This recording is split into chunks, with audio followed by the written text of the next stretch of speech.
أعوذ بالله من الشيطان الرجيم. بسم الله الرحمن الرحيم.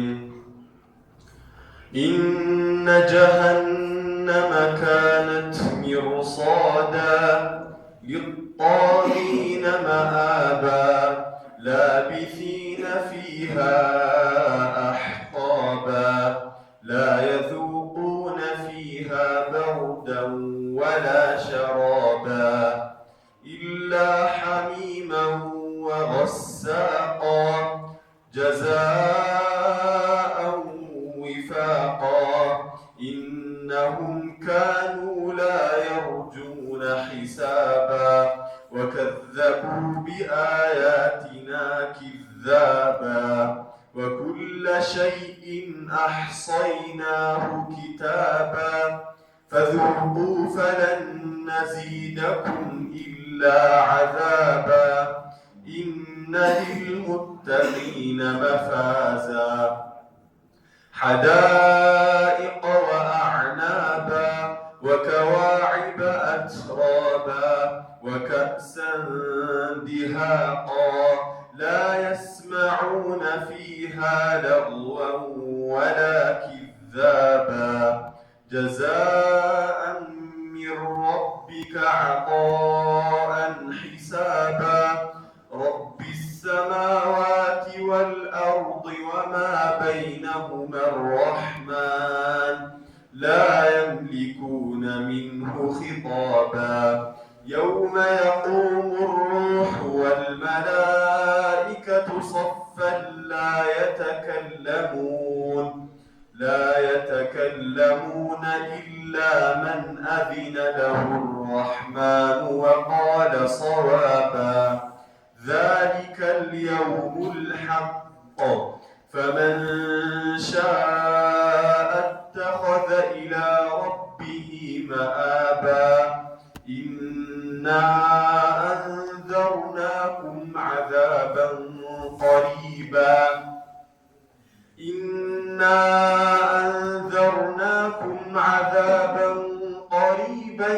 يوم ينظر المرء ما قدمت يداه ويقول الكافر يا ليتني كنت ترابا.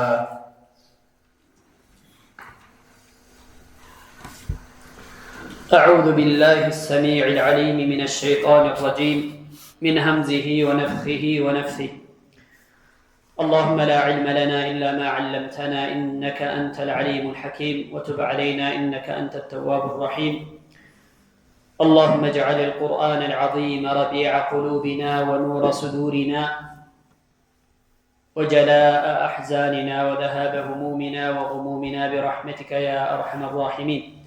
اللهم اجعل اجتماعنا هذا اجتماعا مرحوما وتفرقنا من بعده تفرقا معصوما ولا تجعل فينا شقيا ولا محروما برحمتك يا أرحم الراحمين.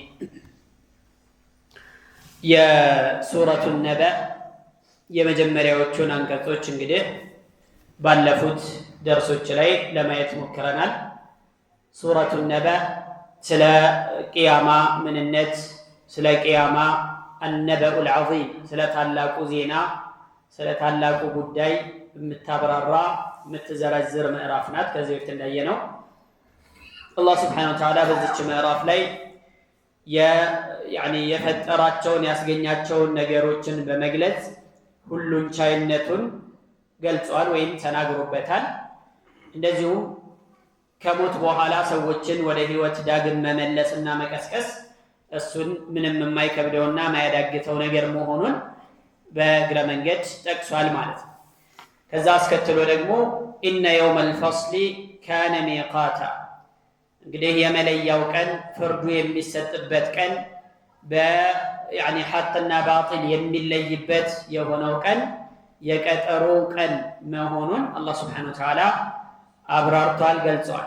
የሚከሰትበትንም ቀን እንደዚሁ ተናግሯል። የውመ ዩንፈኹ ፊሱሪ ፈተእቱነ አፍዋጃ፣ በቀንዱ በሚነፋበት ዕለት በቡድን በጀማዓ እየሆናችሁ ትመጣላችሁ ብሎ አላህ ሱብሓነሁ ወተዓላ ገለጸ። ኢነ ጀሃነመ ካነት ሚርሳደን ሊጣጊነ መአባ የሚለውንም አይተናል። ጀሃነም ማለት መጠባበቂያ ናት። ጀሃነም ማለፊያ ይዞ የመጣ ሰው ብቻ የሚያልፍባት፣ ያንን ማለፊያ ይዞ ያልመጣ ደግሞ የሚወድቅባት የሚገባባት መጠባበቂያ ቦታ እንደሆነችም ባለፈ ይህንን ማብራሪያ ተፍሲሩን ለማየት ሞክረናል። ኢነ ጀሃነመ ካነት ሚርሳድ ሊጣጊነ መአበን ድንበር አላፊ ወሰን ተላላፊ ለሆኑ ሰዎች፣ የአላህን ህግ ለማያከብሩ ሰዎች፣ የአላህን ትእዛዝ ለማይወጡ ለማይፈጽሙ ለማይተገብሩ ሰዎች መመለሻ እንደሆነች፣ በውስጧም ደግሞ ዘላለም ነዋሪዎች እንደሆኑ አላህ ሱብሓነሁ ወተዓላ ገልጿል። ስለ ጀሃነም ቁርአን ሙሉ በተለያየ ቦታ ላይ ይጠቅሳል። ስለ ጀነትም ወሀከዛ። ለምንድን ነው? ከባዱ ቦታ ስለሆነ እንድትጠነቀቁ እዛ ላይ ከመግባት እሷ ውስጥ ከመውደቅ የእሳት እራት ከመሆን ራሳቸውን እንድታድኑ የሚል መልእክት ነው ያለ ነቢዩ ዓለይሂ ሰላቱ ወሰላም ሰዎችን አበሳሪም ማስጠንቃቂም ሆኖ ነው የተላኩትና ከሚያስጠነቅቁት ነገር አንዱ ዋነኛው ትልቁ ምንድነው? ቅጣት።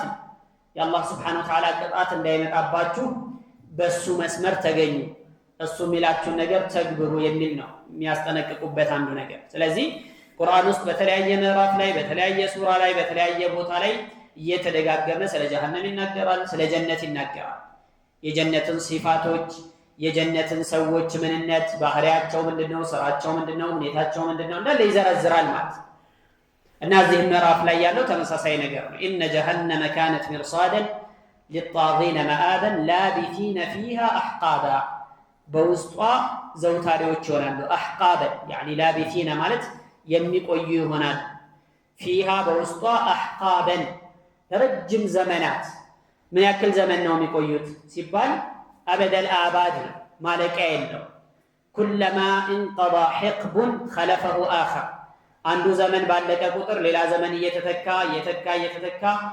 ማብቂያ የሌለው ዘላለማዊ ቅጣት ነው የሚሆነው። እዛ ውስጥ በዛ መልክ ነው የሚቆዩት። ይህ ደግሞ ሌላ ከባድ የሚያደርገው ነገር ጀሃነምን እጅግ የከበደ የሚያደርገው ሌላኛው ነገር ይሄ የሚያልቅ አለመሆኑ ማለት ነው። እዚህ ላቢሲነ ፊሃ አሕቃበን ማለት ይሄ ነው። ለረጅም ዘመናት ለማያልቅ ጊዜ ያክል ይቆያሉ በውስጧ። ጀሃነም አትጠፋም። ጀነትም እንደማትጠፋው ሁሉ ጀሃነምም አትጠፋም። ሁሌም ቋሚ ናት፣ ሁሌም ዘውታሪ ናት ማለት ነው። ታዲያ ላቢሲነ ፊሃ አሕቃበን የሚለው ላይ አንዳንዶቹ ምን አሉ? በአመታት ገድበውት ይሄን ያክል አመት ይቆያሉ ጀሃነም ውስጥ። እያንዳንዱ አመት 12 ወር ይኖረዋል። እያንዳንዱ ወር 30 ቀን ይኖረዋል። እያንዳንዱ ቀን እንደ 1000 አመት ይቆጠራል ብለው ያስቀመጡ ነበሩ። በዚህ አይነት መልኩ የሆነ የተገደበ ጊዜ አለው ማለት መጠናቀቂያ ያለው ማለት ነው የሚያስይዘው። ግን ይህ አባባል ትክክል እንዳልሆነ ሙፈሲሮች ይናገራሉ። ይህ አባባል ትክክል አይደለም። እንደውም አብዱላህ ብን መስዑድ ምንድን ነው ያሉት? ባለፈው አይተነዋል። ይሄንን የጀሃነም ሰዎች ዱንያ ላይ ባለው ጠጠርና አሸዋ ያክል ጀሃነም ውስጥ እንደሚቆዩ ቢያውቁ ኖሮ ደስ ይላቸው ነበር፣ ይደሰቱ ነበር። ለምን? ምክንያቱም ስለሚያልቅ ማለት ነው። ግን እሱ ማለቂያ የለው፣ መጠናቀቂያ የለው። ኩለማ አራዱ አን የኽሩጁ ሚንሃ ሚን ገምን ኡዒዱ ፊሃ ከዛ ውስጥ በጭንቀት እና ስቃዩ ሲበረታባቸው መውጣትን በተመኙ ቁጥር እንደገና እንዲሰርጉ ይደረጋል ብሎ ነው አላህ ሱብሓነሁ ወተዓላ የተናገረው። ከጀሃነም መውጣት የሚባል ነገር አይታሰብም። ምናልባት ሙእሚን ሆኖ ሙወሒድ ሆኖ ላኢላሃ ኢለላህ ያለው ከሆነ ሽርክ የማይሰራ በአላህ ላይ ምንም ቅንጣት የምታክል ያላጋራ ከሆነ ምናልባት ተስፋ ይኖራል፣ ይወጣል። የተቀጣውን ያክል ጊዜ ተቀጥቶ የሚቆየውን ያክል ጊዜ ቆይቶ ሊወጣ ይችላል፣ በሸፋዓ በምናምን ማለት ነው። ግን ኩፋሮች ከሆኑ በአላህ የማያምኑ ከሆኑ ሽርክ ላይ የወደቁ ሰዎች ከሆኑ ግን ምንም ተስፋ የላቸው። እንደውም በቃ ሊየቅዲ ዐለይና ረቡከ ብለው ይጠይቃል። መጨረሻ ጌታህን ለምንልን ማሊክ ሆይ ይጨርሰን፣ በቃ አንሙት፣ የሞት ፍርድ ያስተላልፍብን ብለው ይጠይቃሉ። ቃለ ኢነኩም ማኪሱን እናንተ ዘውታሪዎች ናችሁ ተብላችኋል ነው የሚላቸው።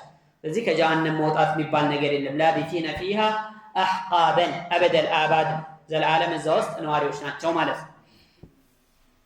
ላ የذوቁነ ፊሃ በርደን ወላ ሸራበን በጀሃነም ውስጥ ወይም በእነዚህ ዘመናት ውስጥ ላ የذوቁነ አይቀምሱም፣ በርደን ቅዝቃዜንም አይቀምሱም ወላ ሸራበን ያኒ መጠጥንም አይቀምሱም በማለት አላህ Subhanahu Wa Ta'ala ይናገራል። ቅዝቃዜን አይቀምሱም እንደዚሁም ደግሞ የሚጠቅማቸው የሆነ መጠጥ አይቀምሱም ብሎ አላህ Subhanahu Wa Ta'ala ተናገረ። በርድ ምንድነው? በርደን በሚለው ላይ ማንኛውም እረፍት የሚሰጥ የሆነ ቅዝቃዜ የሆነ ነገር ጥሩ አየር ሊሆን ይችላል፣ ቅዝቃዜ ሊያመጣ የሚችል ጥላ ሊሆን ይችላል፣ ውሃ ሊሆን ይችላል። የመሳሰሉት ነገሮች በጠቅላላ አያገኙም ማለት ነው ተብሎ ተተርጉሟል። ወቂለ በርደን አይ ነውመን እንቅልፍ የሚባል ነገር አይኖራቸውም ተብሏል። እንደውም ሐዲስ ላይ ነብዩ አለይሂ ሰላቱ ወሰላም ምንድነው ያሉት? النوم اخو الموت እንቅልፍ ማለት የሞት ወንድም ነው። ጀነት የገቡ ሰዎች ይተኛሉ እንዴ ተብለው ተጠይቀው ላ ጀነት ውስጥ ሞት የሚባል ነገር የለም፣ እንቅልፍ ደግሞ የሞት ወንድም ነው። ስለዚህ ተኙ ማለት ሞት የሚባል ነገር አለ ማለት ነው የሚያስይዘው። ስለዚህ መተኛት የሚባል ነገር የለም። ወሃ ከዘናር እሳትም በተመሳሳይ ያኒ እንቅልፍ የሚባል ነገር እስቲ የተወሰነ ጊዜ አረፍ ብለው ይነሱና የሚባል ነገር የለም ማለት ሱብሃንአላህ። ይሄ አእምሮ ሊያስበው ከሚችለው በላይ የሆነ ቅጣት በሰው አእምሮ የሚታሰብ ምናምን አይደለም ሐቂቃ። ስለዚህ لا يذوقون فيها አይቀምሷትም ነው ያለው። አይቀምሱም ማለት ጭራሽ ትንሽም እንኳን ቢሆን አያገኙም ማለት ነው። ትንሽም እንኳን ብትሆን አያገኙም። لا يذوقون فيها بردا ቀዝቃዛ የሆነ ነገር አያገኙም። ይሄን በዑሙም ሲፈሰር ቀደም እንዳልነው ቀዝቃዛ አየር ሊሆን ይችላል፣ ቀዝቃዛ ያኒ ቅዝቃዜ ሊያመጣላቸው የሚችል ጥላ ሊሆን ይችላል፣ ቀዝቃዛ ውሃ ሊሆን ይችላል።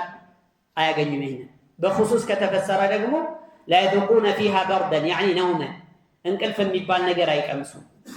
ወላ ሸራበን መጠጥም እንደዚሁ መልካም መጠጥ የሚባል ነገር አይቀምሱም። ኢላ ሐሚመን ወገሳቃ ኢላ ሐሚመን የፈላ ውሃ ቢሆን እንጂ ወገሳቀን እንደዚሁም ደግሞ የጀሃነም ሰዎች እጅ ቢሆን እንጂ ሌላ የሚጠጡት ነገር የላቸውም ብሎ አላህ Subhanahu Wa Ta'ala ተናገረ።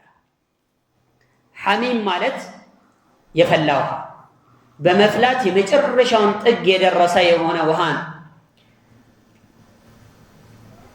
إنا أعتدنا للظالمين نارا أحاط بهم سرادقها وإن يستغيثوا يغاثوا بماء كالمهل يشوي الوجوه يعني እርዳታ ቢጠይቁ እርዱን ብለው እንዲረዱ ወይም እርዳታ እንዲቀርብላቸው ቢጠይቁ يغاثوا بماء كالمهل يشوي الوجوه ፊትን የሚገሸልጥ የሆነ ልክ እንደ ድፍድፍ ዘይት የሆነ እንደ ዘይት አተላ የሆነ ውሃ ይቀርብላቸዋል። ለመጠጣት ፊታቸው ጋር ሲያቀርቡ የፊታቸውን ቆዳ እንዳለ የሞሸለቀ ውሃ ውስጥ የሚጨምር የሆነ ማለት ሱብሃንአላህ። ከዛ ሲጠጡት ደግሞ ፈቀጠዐ አምዓአሁም አንጀታቸውን ሁሉ ብጥስጥስ አድርጎ የሚያወጣ የሆነ የፈላ ውሃ ነው የሚሰጣቸው ብሎ ነው አላህ Subhanahu Wa Ta'ala የሚናገረው ማለት ነው። يعني لا بارد ولا كريم የሚሰጣቸው ነገር ወይ ቀዝቃዛ አይደለ ክብር ያለው ውሃ እንኳን አይደለም፣ መልካም ነገር አይደለም፣ ሌላ የእሳት አይነት ነው የሚሰጣቸው ማለት ሌላ የስቃይ አይነት ነው የሚጨመርላቸው ብሎ ነው አላህ Subhanahu Wa Ta'ala የሚገልጸው በሌሎች የቁርአን አንቀጾች ላይ ማለት ነውና ኢላ ሐሚመን ወገሳቀን ማለት ይሄ ሐሚም ማለት በመፍላት የመጨረሻ ደረጃ የደረሰ የሆነ ውሃ ማለት ወገሳቀን ማለት ደግሞ እጅ ማለት ነው። ከቁስል ከምናምን የሚወጣ የሆነ ነገር የመሳሰሉ ነገሮች ያንን ነው የሚሰጡት። ያኒ እርዳታ ሲጠይቁ የሚጠጣ ነገር ሲጠይቁ የሚቀርብላቸው ነገር ይሄ እጅ ማለት ዑሳረቱ አህሊ النار የእሳት ሰዎች እጅ ከነሱ የሚወጣው ቆሻሻ ከነሱ የሚወጣው ምግብ ደም የመሳሰሉ ነገሮችን ነው የሚቀርብላቸውና የሚጠጡት ማለት ሱብሃንአላህ። ይሄንን ነገር እንኳን ሊጠጡት ይቀርና ወላ የካዱ ይሲጉም ወደ ውስጥ ሊውጡትን የማይቀርቡት የሆነ ነገር ነው። እንዴት ተብሎ ይዋጣል? እንዴት ተብሎ ወደ ውስጥ ሊገባ ይችላል? በጣም ከባድ ነው የሚሆነው ማለት ነውና ይህንን ነገር ነው እንጂ ሌላ የሚቀርብላቸው ሌላ የሚሰጣቸው መልካም ነገር አይኖርም ብሎ አላህ Subhanahu Wa Ta'ala ተናገረ ማለት ነው። الغساق هو الصديد እጅነው الذي يسيل من جروح اهل النار ከእሳት ሰዎች ቁስል እንዳለ የሚፈስ የሚሆን የሚወጣ የሆነው እጅ ነው። فيسيل على مواضع الحروق فيهم በእሳት يعني ቆዳቸው በእሳት ተለብልቧል፣ በእሳት ተቃጥሏል። በዛ ላይ ደግሞ ይህ ነገር እንዳለ ይፈስባቸዋል እንዲጠጡት ይደረጋል فيزيدهم ألما وهو في غاية النتن وكراهة المذاق ይህ ጥግ የደረሰ የገማ የመጨረሻ የቆሸሸ የሆነ ቢቀምሱት ደግሞ እጅግ በጣም አጸያፊና አስቀያሚ የሆነ ነገር ነው ብሎ ነው አላህ Subhanahu Wa Ta'ala ኢላ ሐሚመን ወገሳቀን ብሎ የገለጸው ማለት ነው ስለዚህ ጀሃነም ውስጥ የሚቀርብላቸው ነገር ይሄ ለባሪዲን ወላ ከሪም ብሎ ሌላ ቦታ ላይ እንደሚገልጸው ማለት ነው በሌላ አያ ምን ይባላል ذوق انك انت العزيز الكريم ይባላል ይሄንንም የቀረበለት የጀሃነም ውስጥ ያለው ሰውዬ ذوق ይባላል ቅመስ انك انت العزيز الكريم አንተ እኮ የተከበርክ ቦታ ያለህ ከፍ ያልክ ደረጃ ያለህ ሰው ነህ በልህን ቅመስ እያሉ ይሳለቁበታል ጭራሽ ያፌዙበታል በግድ እንዲጎነጨውም ይደረጋል ብለው ነው የሚናገሩት ማለት ነውና ኢላ ሐሚመን ወገሳቀን የሚለው ይሄንን ነው ማለት ይሄ ከጀሃነም ቅጣቶች አይነት አንዱ ነው يعني በቅጣት ላይ ቅጣት እየተደራረበባቸው የተለያየ አይነት ቅጣት እየተተካካ የሚሰቃዩበት ሁኔታ ነው የሚኖረው ጀዛአን ወፋቀን ተስማሚ የሆነ ምንዳን ይመነዳሉ ይላል ጀዛአን ወፋቀን ተስማሚ የሆነ ከሰሩት ስራ ጋራ አቻ የሚሆን ካጠፉት يعني ጥፋት ጋራ የሚጣጣም የሆነ ቅጣት ነው የሚቀጡት ብሎ አላህ Subhanahu Wa Ta'ala ይናገራል እነሱ ያደረጉት ጥፋት ምንድነው በአላህ ላይ ማጋራት በአላህ ላይ ማሻረክ ነው በአላህ መካድ የአላህን ሐቅ መጋፋት ነው ከወንጀሎች ሁሉ የከፋው ወንጀል ሽርክ ነው በአላህ ላይ ማጋራት ነው የአላህን መብት መጋፋት ነው ስለዚህ ከቅጣቶችም ሁሉ የከፋው ቅጣት የጀሃነም ቅጣት ነውና እሱ ተሰጣቸው ጀዛአን ወፋቀን ተመጣጣኝ የሆነ ቅጣት ምንም يعني ከሰሩት ስራ ጋር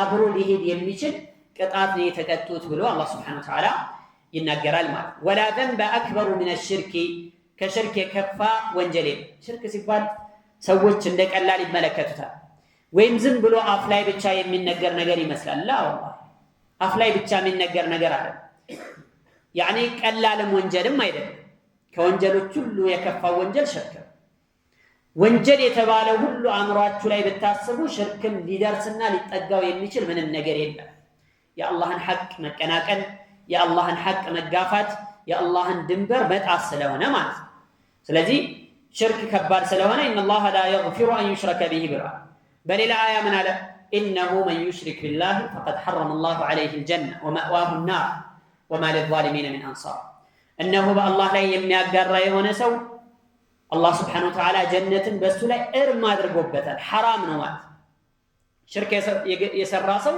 ጀነት መግባት በሱ ላይ حرام ومأواه النار መኖሪያውም እሳት ነው የሚሆነው وما للظالمين من انصار እንደዚሁም ለአጋሪዎች ምንም አይነት ረዳት አጋዥ ከደረሰባቸው ቅጣት ከመጣባቸው መጥፎ ነገር ሊያድናቸው ሊያስጥላቸው የሚችል ምንም ነገር የለም ማለት ነው እና ጀዛአን ወፋቀን ያለው ለዛ ነው ተመጣጣኝ የሆነ ቅጣት ከሰሩት ስራ በላይ አይጨመርባቸውም ያልሰሩት ስራ አይመጣባቸውም ولا يظلم ربك احد الله سبحانه وتعالى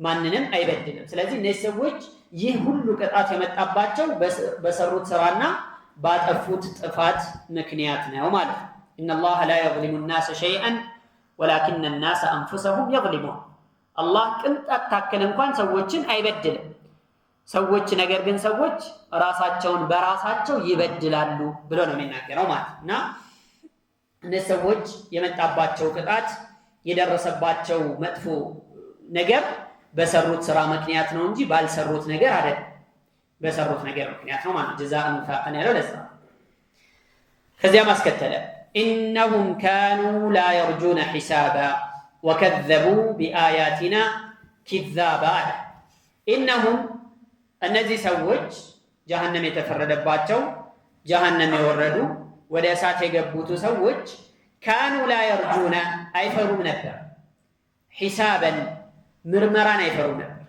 አላህ ፊት ቆመን ተሳሰባለን የሚል ነገር አያሰጋቸውም ነበር ለምን ስለማያምኑበት ማለት የምን ሒሳብ ነው ቀድሞውንም በቃ አፈር ከሆነ በኋላ እኮ የኛ ፋይል ተዘግቷል አብቅቷል እኮ እንደገና ተነስቶ يعني ተሳስቦ ምናምን የሚባል ነገር ይሄ ተረተረት አሳጢሩ الأولين ምን ብሎ ማስፈራሪያ ነው አያጅቦ ነው እንደሚባለው ማለት ነው እንጂ ሐቂቂ ነገር ተጨባጭ የሆነ ነገር አይደለም ብለው ነው የሚያስተባብሉ የነበረው። إنهم كانوا لا يرجون حسابا በፍጹም እነዚህ ሰዎች አላህ ፊት ቆሞ መተሳሰብን አይሰጉም አይፈሩም ነበር።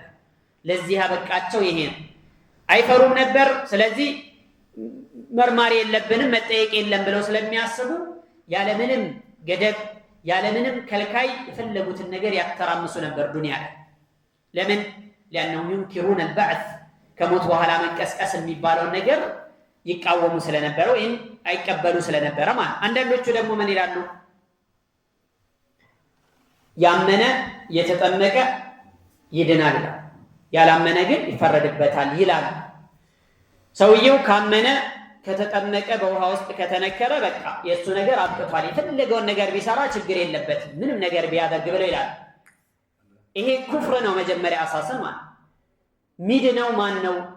አላህን ሱብሓነሁ ወተዓላ ብቸኛ አምላክ እንደሆነ ተቀብሎ የሱን ጌትነት አረጋግጦ በዛ ላይ የኖረ ሰው ብቻ ነው ሊድን የሚችለው።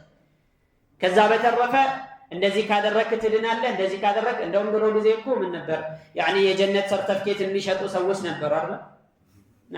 የጀነት ሰርተፍኬት የሚሸጡ ነበሩ በቤተ ክርስቲያን ደረጃ ማለት። ከዛ በቃ ይህን ወረቀት የያዘ እዛ በሊዝ መሬት ይገዛል ማለት ነው ዱንያ ላይ።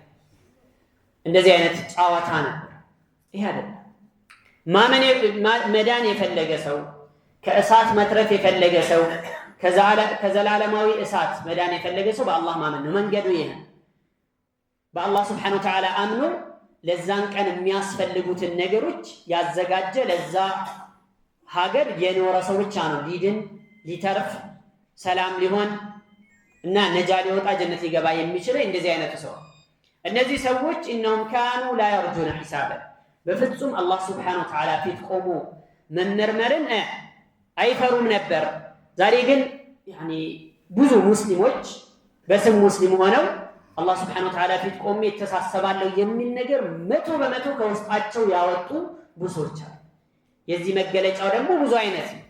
አላህን አለመፍራት፣ አላህን ሱብሓነሁ ወተዓላ ፊት ቆሜ ተሳሰባለሁ ብሎ አለመስጋት በብዙ ነገሮች ይገለጻል። ነጋዴ ሆኖ ንግዱን በስርዓት ያኒ ሸሪዓ በፈቀደለት መልኩ ማይሰራ ከሆነ፣ ሚዛን የሚያጭበረብር ከሆነ፣ የሰው ሐቅ የሚበላ ከሆነ፣ እነዚህ ሁሉ ነገሮች የሚሰራ ከሆነ ይሄ ሰውዬ አላህ ፊት ቆሜ ተሳሰባለሁ የሚለው ነገር ትዝ ብሎታል ይባላል። ወደ ማስተባበልም ምናልባት ሊሄድ ይችላል። ዱንያ መጥፎ ነው። ማስተባበል የሚባለው ውሃ ሲወስድ እያሳሳቀ ነው ይባላል።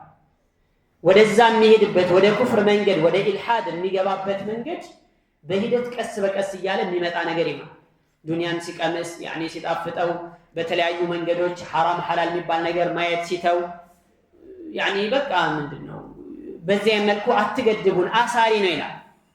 ሃይማኖት የሚባለው ነገር እንዳናድግ የሚያስረን ልክ እንደ ካቴና እንደ ሰንሰለት ነው የሚቆጠረው። ኢልሃድ ውስጥ ይገባል። ከዛስ እንደዚህ የሚገድበኝን ነገር ብትወስ ቀስ በቀስ ነው የሚሄደው። ልብ በሉ ኺላፍ አለበት ይሄ መስአላ ይባላል። ኺላፍ ካለበት በቃ የሚያገራሩ ሰዎች ጋር ይሄዳል ይላል።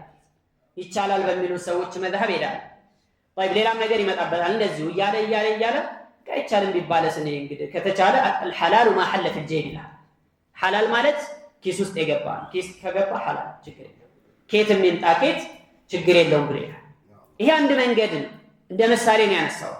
ሁሉም መንገዶች ሰው ከዲን በራቀ ቁጥር ከዲን አስተምህሮ በራቀ ቁጥር አላህን ከማስታወስ በራቀ ቁጥር ከመስጂድ ከጀማዓ በራቀ ቁጥር ተኩላ ይበላዋል። يعني انما تاكل الذئب من الغنم القاصيه ይላል። ተኩላ የሚያድነው የሚያጠቃው ከፍየል መንጋዎች ከፍየሎች መንጋ ከእንስሶች መንጋ መካከል የሚያጠቃው የትኛውን ነው ፈንጠር ብሎ ለየት ብሎ የወጣው ነው የዱላህ مع الجماعه። ስለዚህ ሰው ዲኑን የሚጠብቅበት መንገድ ምንድነው ሲባል መስጂድ ከመስጂድ አለመጥፋት፣ ትምህርት በየቀኑ መማር አለበት። በየጊዜው ዲኑ ላይ የሆነ ነገር መጨመር መቻል አለበት። አላህን ማስታወስ በቀን 5 ጊዜ ሶላት እንዲሰግዱ የተደረገው እኮ ሁሌም ከአላህ ጋር ትስስር እንዲኖረው ነው ሰውዬ።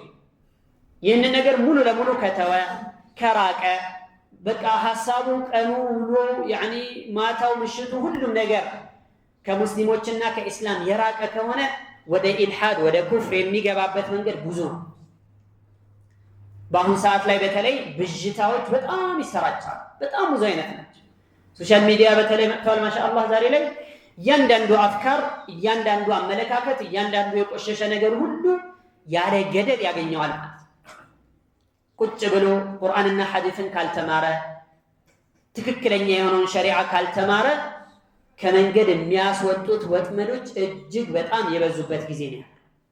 ስለዚህ ሁሉም ሰው ለራሱ ሊያዝን ይገባል ማለት ነው እና በተለይ ቁርአንና ሐዲስን ማወቅ ዓቂዳን መማር ትክክለኛውን ዓቂዳ ማወቅ እያንዳንዱ ሙስሊም ላይ ግዴታ ነው። ለምን ዲኑን የሚጠብቅበት መንገድ ስለሆነ ማለት ነው። እነዚህ ሰዎች ምን አይነት ሰዎች ነበሩ? እነሁም ካኑ ላ የርጁነ ሒሳበን አላህ ስብሓነሁ ወተዓላ ፊት ቀርቦ መተሳሰብን አይፈሩም ነበር። ይሄ ነው ለቅጣት የዳረጋቸው ጀሃነም እንዲገቡ ያደረጋቸው ይሄ ነው። መስማት አይፈልግም። በቃ አሁን ላይ ያለበትን ደስታ የሚያደፈርስበት እሱ ያለበትን ሁኔታ የሚያጠፋበት ነገር ማየትም መስማትም ማወቅም አይፈልግም። ግን እሱ ባይሰማውም ባያየውም ባያውቀውም አይቀርም። ኩሉ አቲን ቀሪብ ኢነማ ቱዐዱነ ለአቲን ወማ አንቱም ቢሙዕጂዚን። ቃል የሚገባላቸው ነገር የምትቀጠሩት ነገር ለአቲን የሚመጣ ነው። ወማ አንቱም ቢሙዕጂዚን እናንተ የምታቀቱና የምታሰኑኝ አይደላችሁም ብሎ አላህ ሱብሓነሁ ወተዓላ የሚናገረው ማለት ነው። ስለዚህ እነዚህ ሰዎች ለቅጣት የዳረጋቸው ነገር ይሄ ነው። እነሱ ያሉበትን ደስታ ላለማጣት እንዳይጠፋባቸው ጊዜያዊ የሆነ ለትንሽ ጊዜ የሚቆይላቸው የሆነውን ደስታ ላለማጣት ስለ ዲን እንዳይሰሙ ጆሮ ዳባ መስማት አይፈልጉም። ዳዕዋ መስማት ቀልባቸውን የሚያስጨንቅ ነገር ያሉበትን ደስታ የሚነጥቃቸው ብለው የሚያስቡትን ምንም ነገር መስማትም ማየትም አይፈልጉም።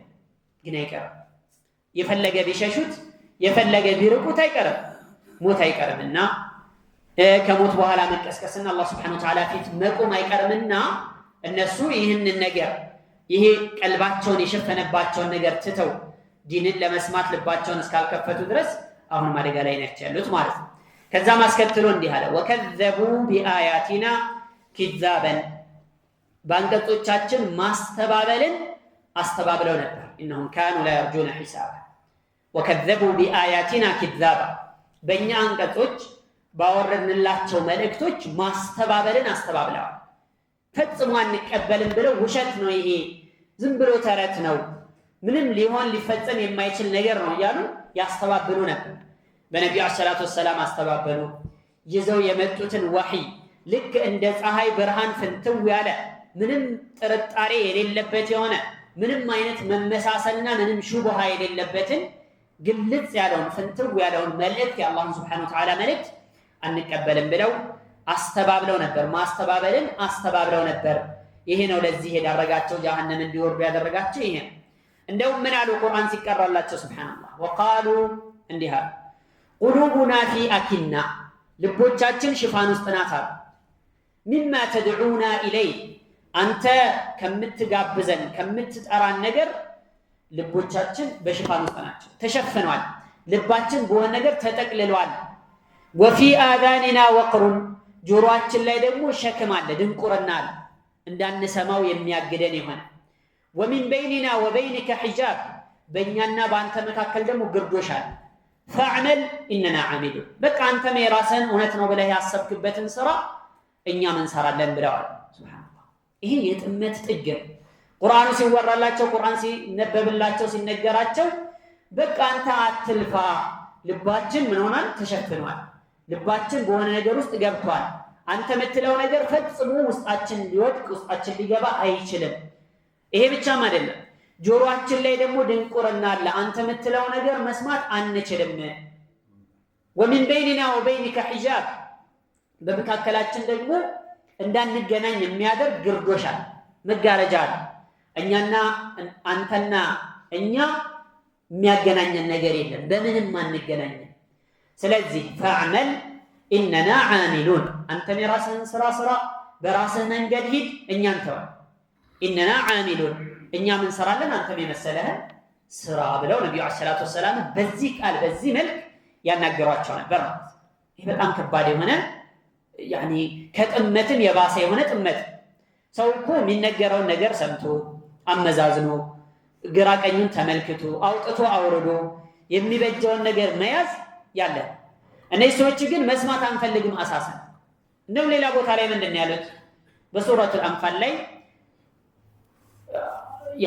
من بلو دعاء دربوا إن كان هذا هو الحق من عندك فأمطر علينا حجارة من السماء أو ائتنا بعذاب أليم الله يعلو دعاء شاربكم قريشوች ሙሽሪኮች ይህ ነገር ከአንተ ዘንድ የመጣ እውነት ከሆነ ምን አድርግልን فأنزل علينا حجارة من السماء ከሰማይ ድንጋይ ያዝንብብና ሱብሃንአላህ ምን ማለት ነው ካንተ ዘንድ የመጣ ሐቅ ከሆነ እንድንከተለው ወፍቀን ብሎ እኮ ነበር የሚለመን ንሶች ግን ማዕኩስ ናቸው ተቀልብሶባቸው እዚህ ነገር ከአንተ ዘንድ የመጣ ሐቅ ከሆነ ድንጋይ ያዝንብብን አው ኢቲና ቢዓዛብ አሊም ወይም አሳማሚ ቅጣት አምጣብን ብለው ዱዓ ያደረጉ ለመኑ ይላል ላለመቀበል ላለመከተል በቃ ልባቸውን አደንድነውታል ድንጋይ አድርገውታል ማለት ነው ስለዚህ ለዚህ ነው ጀሃነም እንዲገቡ የተደረጉት ይሄ አንዳንዶች ምን ይላሉ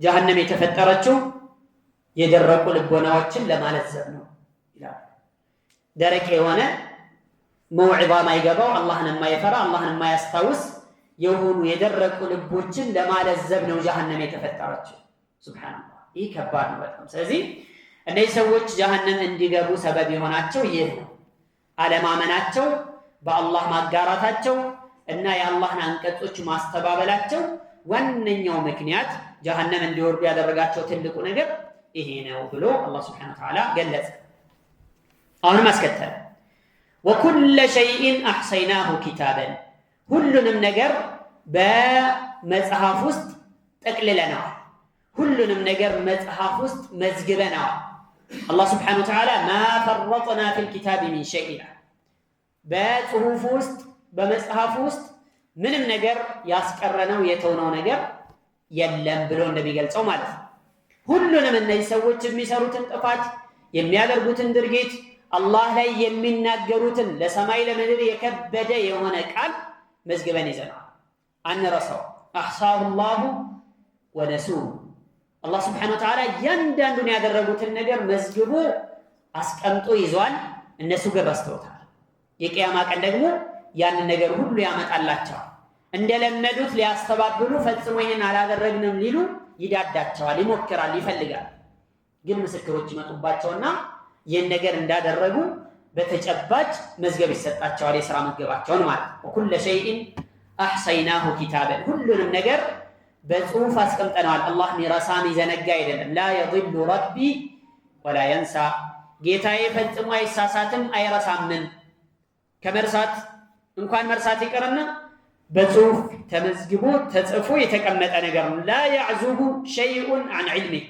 ከሱ ዕውቀት የሚጠፋ የሚርቅ ትንሽም ይሁን ትልቅ ምንም ነገር የለም وإن كان مثقال حبة من خردل أتينا بها وكفى بنا حاسبين إلى وإن كان مثقال حبة من خردل كسنافج أندت فري የሚያክል እንኳን የዛን ክብደት የሚመዝን እንኳን ቢሆን أتينا بها النامت أتعلم وكفى بنا حاسبين مرماريوች ደግሞ በእኛ በቃ ብሎ አላህ Subhanahu Wa Ta'ala ይናገራል እንደ አላህ መርማሪ እንደ አላህ የሚመረምር ማንንም የለም ማለት ነው ሉቅማን الحكيم ለልጁ ሲመክረው ምንድነው ያለው ያ ቡነየ ልጄ ሆይ አለ انها اي القصه ነገሩኮ ان تكن مثقال حبه من خردل ከሰናፍጭ የሚያክል ፍሬ ቢሆን የዛን ክብደት የሚመዝን ቢሆን እናም فتكون في صخرة በትልቅ ቋጥኝ ውስጥ ቢሆን ያ ነገር او في السماوات او في الارض ወይም በሰማያት ውስጥ ወይም በምድር ውስጥ ቢሆን እንኳን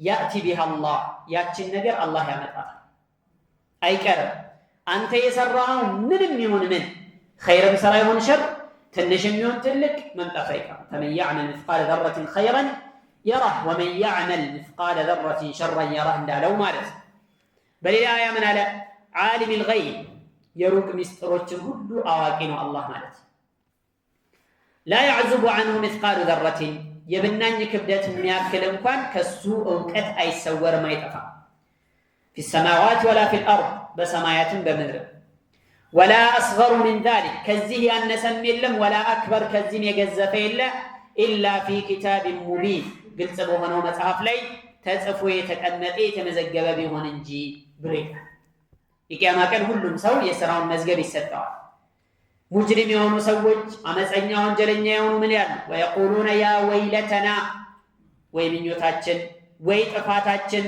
ማ لهذا الكتاب ይህ መጽሐፍ ምንድነው ያለው ምን አይነት መጽሐፍ ነው لا يغادر صغيرة ولا كبيرة إلا أحصاها ትንሹንም ትልቁንም ጉዳይ መዝግቦ ያስቀመጠ ቢሆን እንጂ የማይተው የሆነ ምን አይነት ጉደኛ መጽሐፍ ነው እያሉ ይጨነቃሉ። እነማን መጥፎ ስራ يعني መዝገባቸው ላይ መጥፎ ስራ ያጨቁ መጥፎ ስራ እድሜ ልካቸውን ሲያስመዘግቡ የኖሩ ሰዎች በዚህ አይነት መልኩ ዋይታቸውን ይለቃሉ ማለት ነው። በሌላ አያ ምን አለ وكل شيء احصيناه في امام مبين ሁሉንም ነገር ግልጽ በሆነው መጽሐፍ ውስጥ መዝግበን ቆጥረን አስቀምጠናል ብለው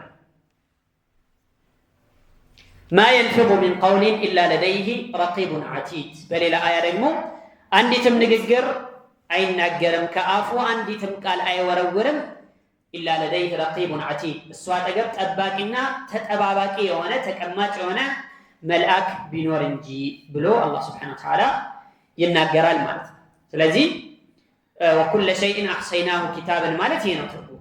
ሁሉንም ነገር በመጽሐፍ ላይ በጽሁፍ አስፍረናል ቆጥረን አስቀምጠናል ብሎ አላህ Subhanahu Wa Ta'ala ተናገረ። ስለዚህ فذوقوا ቅመሱ ይሄ ሁሉ ቅጣት ቢመጣባችሁ ዝም ብላችሁ ያልሰራችሁት ምንም ያላደረጋችሁት ያላጠፋችሁት ሆነ አይደለም።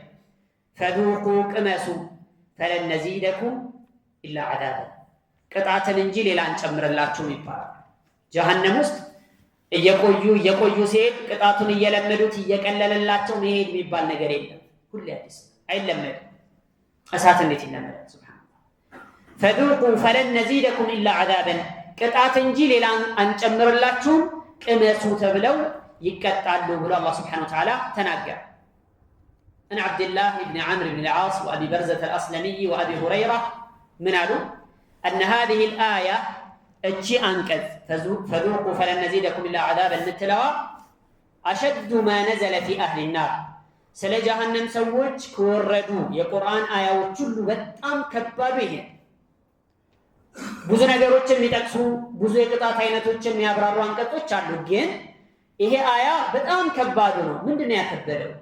ምንድነው ከሌላው በተለየ ሁኔታ እንዲከብድ ያደረገው ካላችሁ የማይለመድ የማይቀነስ የማይቋረጥ መሆኑን ስለሚያመለክት فذوقوا فلن نزيدكم إلا عذابا ቅጣትን እንጂ ሌላ አንጨምርላችሁም የሚለው ስለ ጀሃነም ሰዎች ከወረዱ አንቀጾች ሁሉ ከባዱ ይሄ ነው ብለው ይናገራል።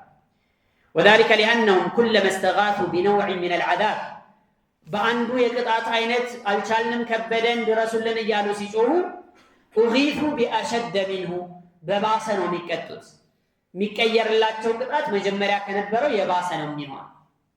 فهم في مزيد من عذاب الله أبدا ሁሉ ጊዜም ተጨማሪ ቅጣት የተለየ ቅጣት ሌላ አይነት ቅጣት እየመጣ እየተሰቃዩ ነው የሚኖሩትና ይሄ አያ ስለ ጀሃነም ሰዎች ከወረዱ አንቀጾች ሁሉ እጅግ በጣም ከባዱና يعني አሰቃቂው አስፈሪው ይሄ ነው በማለት እነዚህ ሰሃቢዎች ይናገራሉ ማለት እና ስለ ጀሃነም በዚህ መልኩ አላህ Subhanahu Wa Ta'ala በተለይም በዚህ አንድ ጁዝ ላይ አሁን እየጨረስን ባለነው ክፍል ላይ በተለያየ ቦታ ላይ ተናግሯል። የተለያየ የቅጣት አይነቶችንም እንዳዘጋጀ ተናግሯል። ወደ ቅጣት የሚያደርሰው ምንድነው? ወደ ቅጣት ለቅጣት የሚዳርገው ምንድነው?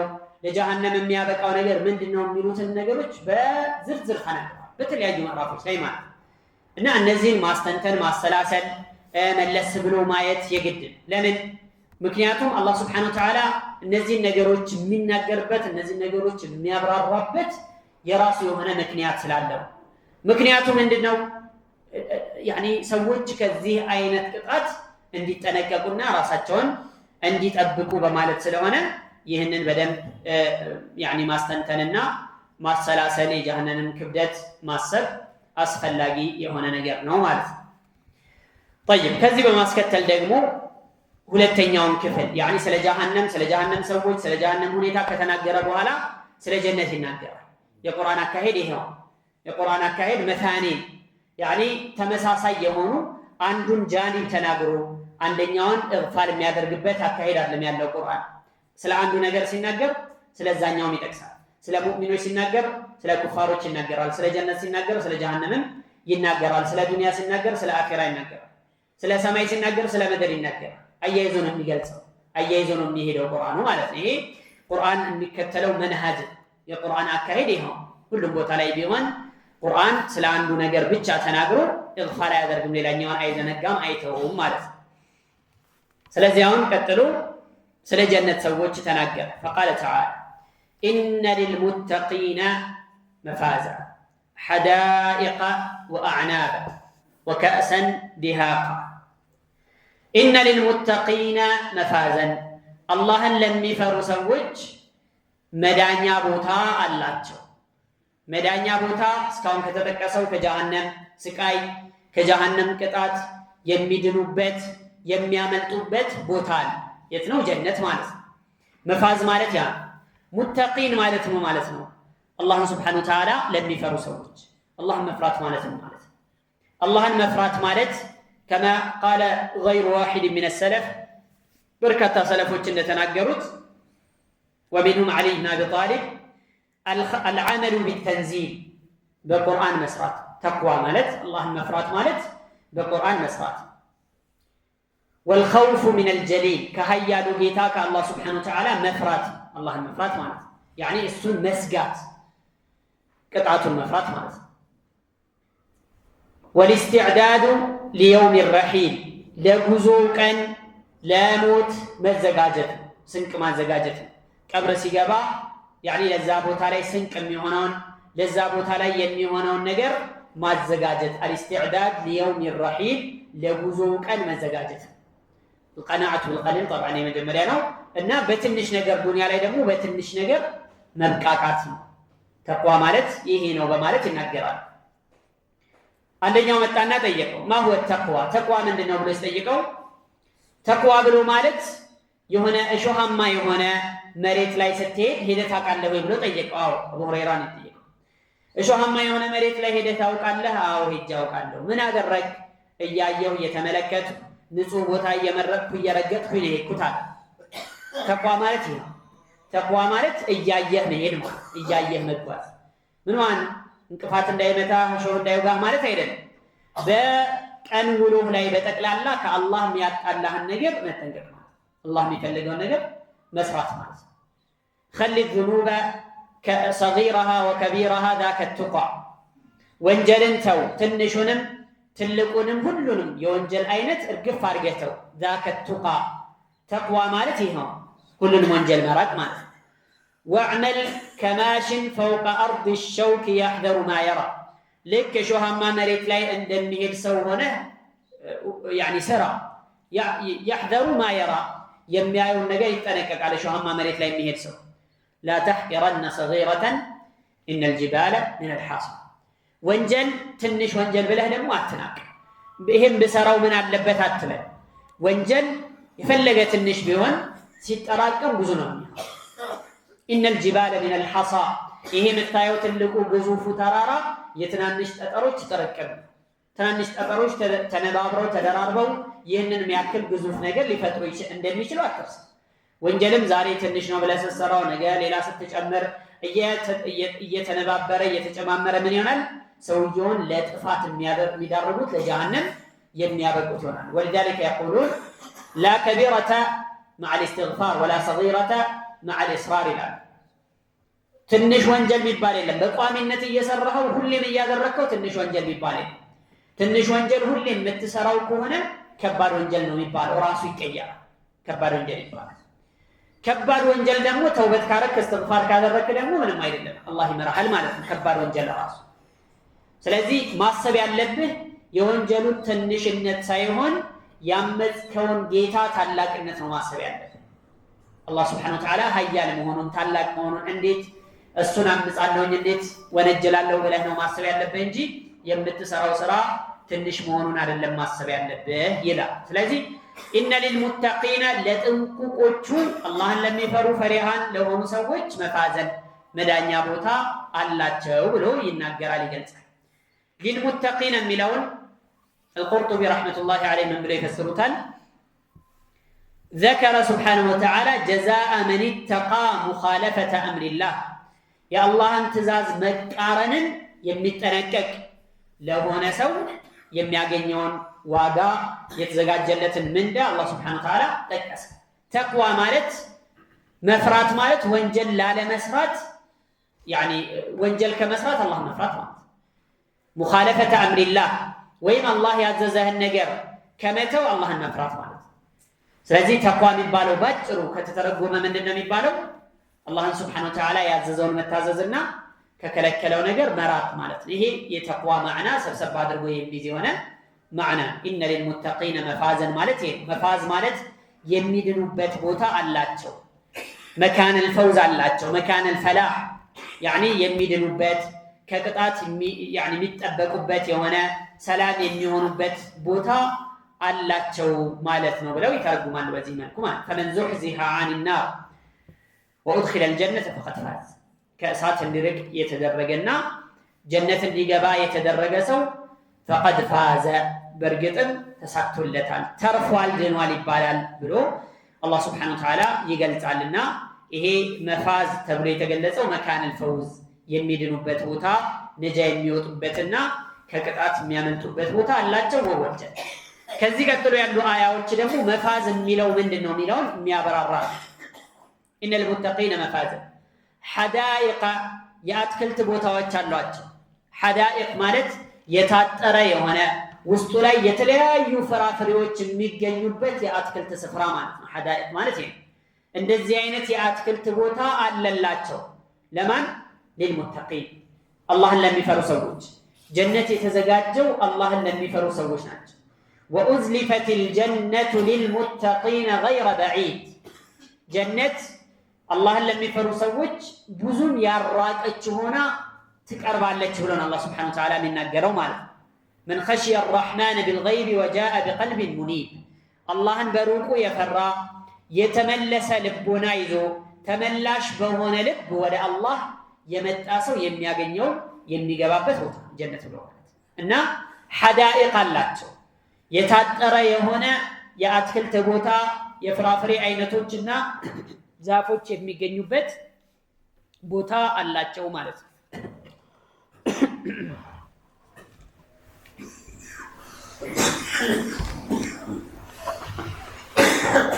ወአዕናበን ማለት ደግሞ የወይን ሐረጎችም የሚገኙበት የሆነ ቦታ አላቸው። ዒነብ የሚለውን ወይም አዕናብ የሚለው የዒነብ ጀምዕ ነው። ለምን እሱን ለይቶ ተናገረ የሚለው ኢንሻአላህ ከአዳን በኋላ እንመለስበታለን። نعم እና ሐዳኢቅ ወአዕናበን የሚለው ውስጡ ላይ የሚድኑበት የሆነው ቦታ ምን አይነት እንደሆነ አላህ Subhanahu Wa Ta'ala ተፍሲል እያደረገ ነው ማለት እና ሐዳኢቅ ማለት የአትክልት ቦታ የታጠረ የሆነ የአትክልት ቦታ አላቸው። ያ የአትክልት ቦታ የሌለ የፍራፍሬ አይነት የለም። ሁሉም አይነት የፍራፍሬ አይነቶች ይገኙበታል። ሚን ነኺል ወአስጃር ወአዝሃር የተለያዩ አይነት የሚማርኩ እይታን የሚስቡ ማራኪ ሽታና መዓዛ ያላቸው ሲነኩ ያኒ በጣም ደስ የሚሉ የሆኑ ነገሮች ሁሉ የሚገኙበት የአትክልት ቦታ አላቸው። وفيها تتفجر الانهار طبعا በሌላ አያ እንደተነገረው ደግሞ የተለያዩ የወንዝ አይነቶች የሚፈልቁበት የሚመነጩበት የሆነ ወአዕናበን ማለት ደግሞ የወይን ሐረጎችም እንደዚሁ ይገኛሉ እዛ ውስጥ ያ አላቸው ማለት ነው። العنب من احسن الفواكه ከፍራፍሬ አይነቶች ሁሉ በጣም ያማረው ደስ የሚለው ለነፍስም የሚያስደስት وانفعها للابدان ለሰውነትም ጠቃሚ የሆነ የፍራፍሬ አይነት ቢኖር ወይን እና ያንን ጠቀሰ። ولذا خص بالذكر خص العنب بالذكر في هذه الآية እዚህ አያ ላይ በዚህ አይነት መልኩ ወይን ብቻውን ተጠቀሰ። وفيه إشارة إلى بقية الفواكه ትልቁ ከተጠቀሰ ከዚህ በታች ያሉ ደግሞ من باب أولى ይኖራሉ ማለት ነው። እና እነዚህ ሁሉ ኒዕማዎች ጸጋዎች ጀነት ውስጥ ይኖራሉ። አንድ ነገር ጠቀሰ እዚህ ላይ አራት ነዒም አራት የጸጋ አይነቶችን ነው የጠቀሰው ይላል። አንደኛው يعني حدائق واعناب የሚለው ይሄ አንደኛው ገጽታው يعني የሚታይ እዛ ላይ ያለ የፍራፍሬ አይነቶች የአትክልት አይነቶች ሁሉ የሚገኙበት የአትክልት ስፍራ የታጠረ የሆነ ቦታ አላቸው። አንደኛው ይሄ ነው። النعيم الثاني حور العين وكواعب اترابا كواعب የሆነ يعني كواعب ማለት يعني ጡታቸው ገና ያልወረደ የሆኑ ልጃገረድ የሆኑ ሑረል ዒን ሲታዩ የሚያምሩ የሆኑ አይናቸው ሰፋ ሰፋ ያለ የሆነ እጅግ በጣም ደስ የሚሉ የሆኑ ሚስቶችን አላህ Subhanahu Wa Ta'ala አዘጋጅቶላቸዋል ለጀነት ሰዎች። ይሄን ብቻ ማለት ነው። ዱንያ ላይ ካሉ ሚስቶቻቸውም እንደዚሁ ደግሞ ጀነት ውስጥ ከነዛ ሑረል ዒን የበለጠ አድርጎ አላህ Subhanahu Wa Ta'ala ይፈጥራቸዋል። ምን አለ? ኢና እንሻእናሁነ ኢንሻአ እኛ መፍጠርን ፈጠርናቸው ማስገኘትን አስገኘናቸው። ፈጀዐልናሁነ አብካረን እንደዚሁም ልጃገረድም አደረግናቸው። ዑሩበን ወደ ባሎቻቸው የሚወደዱ የሆኑ ባሎቻቸውን የሚያስደስቱ የሆኑ ማለት ነው። አትራበን እንደዚሁም ደግሞ በእድሜ ከባሎቻቸው ጋር እኩያ የሆኑ ማለት ነው። አትራበን ማለት ጀምዑ ትርቢን እና ለአስሐቢል የሚን ለቀኝ ጓዶች ለጀነት ሰዎች ያዘጋጀናቸው ናቸው ብሎን አላህ Subhanahu Wa Ta'ala የሚገልጸውና የሚናገረው የሆነ ማለት ነው። ያ ብቻ አይደለም። ውስጣቸው ላይ ምንም አይነት መጥፎ አይነት አስተሳሰብ መጥፎ አይነት ምቀኝነት ጥላቻ ምናምን የሚባል ነገር ፈጽሞ የለም። وقد نزع الله ما في قلوبهن من الغل والحقد والحسد يعني መጥፎ የሚባል ውጫዊም ይሁን ውስጣዊ መጥፎነት የላቸውም ፈጽሞ። ونزعنا ما في صدورهم من غل إخوانا على سرور متقابلين ብሎ አላህ Subhanahu Wa Ta'ala እንደሚገልጸው ማለት ነው። እና እንደዚህ አይነት የሆኑ የተዋቡ የሆኑ ያማሩ የሆኑ ልጃገረዶች የሆኑ ሑረል ዒን ዩራ ሙኹሁነ ሚን ወራኢ اللحم والعظم ይላል። ከውስጣቸው ላይ يعني የደም ስር ጅማታቸው ስር የሚሄደው ነገር ይታያል ብለው ነብዩ ሰለላሁ ዐለይሂ ወሰለም ተናግረዋል። من حسنهن ከውበታቸው የተነሳ እንደውም ከሑረል ዒን አንደኛይቱ መጣ ዱንያ ላይ ለው يعني የሆነ ብትታይ ኖሮ ዱንያ ላይ ያለውን ደስታ በጠቅላላ ባጠፋችባቸው ነበር። ዱንያ ላይ ደስታ የሚባል ነገር ሁሉ ይጠፋ ነበር ማለት። ከዛ አንፃር ሲታይ ምንም አይደለም ተብሎ ስለሚታሰብና ይሄ ሁሉ አላህ Subhanahu Wa Ta'ala ለጀነት ሰዎች ያዘጋጀው። የሚገርመው በምን ሙቃቢል ነው የተናገረው? የጀሃነም ሰዎች ከቅጣት በላይ ቅጣት እየተደራረበባቸው ከስቃይ ላይ ስቃይ የስቃይ አይነት እየተነባበረ በዛ መልኩ ሲሰቃዩ የጀነት ሰዎች ግን በአላህ Subhanahu Wa Ta'ala ኒዕማና ጸጋ ውስጥ ነው የሚኖሩት የሚለውን አያችሁ። አጠገብ ለአጠገብ ሲነገር ያለው ለማነጻጸር ይመቻል። ሌላ አያ ላይ ሌላ ምዕራፍ ላይ ቢሆን ምናልባት እዛ ፈልጎ ይሄኛውን ሲያገኝ ማገጣጠም ስራ ሊኖረው ይችላል። ይሄ ግን አብሮ ሲቀራው ሁለቱንም ነገሮች እዚሁ ተቀምጠው ያገኘዋል ማለት ነው። እና በዚህ አይነት መልኩ አላህ Subhanahu Wa Ta'ala አዘጋጅቶ ያስቀመጣቸው የሆኑ እንስቶች ልጃገረዶች አሉ ነው ጀነት ውስጥ ማለት ነው። ወከዋዒበ አትራበን አትራብ ማለት ደግሞ አቻ የሆኑ እኩያ የሆኑ ከባሎቻቸው ጋር ብሎ ይገልጻል። እንግዲህ የእድሜ መለያየት ሲኖር የሆነ የሚፈጥረው ክፍተት ይኖራል። እሱ ትልቅ እሷ ትንሽ ወይም እሷ ትልቅ እሱ ትንሽ ምናምን ሲሆን የሚፈጥረው ነገር ይኖራል።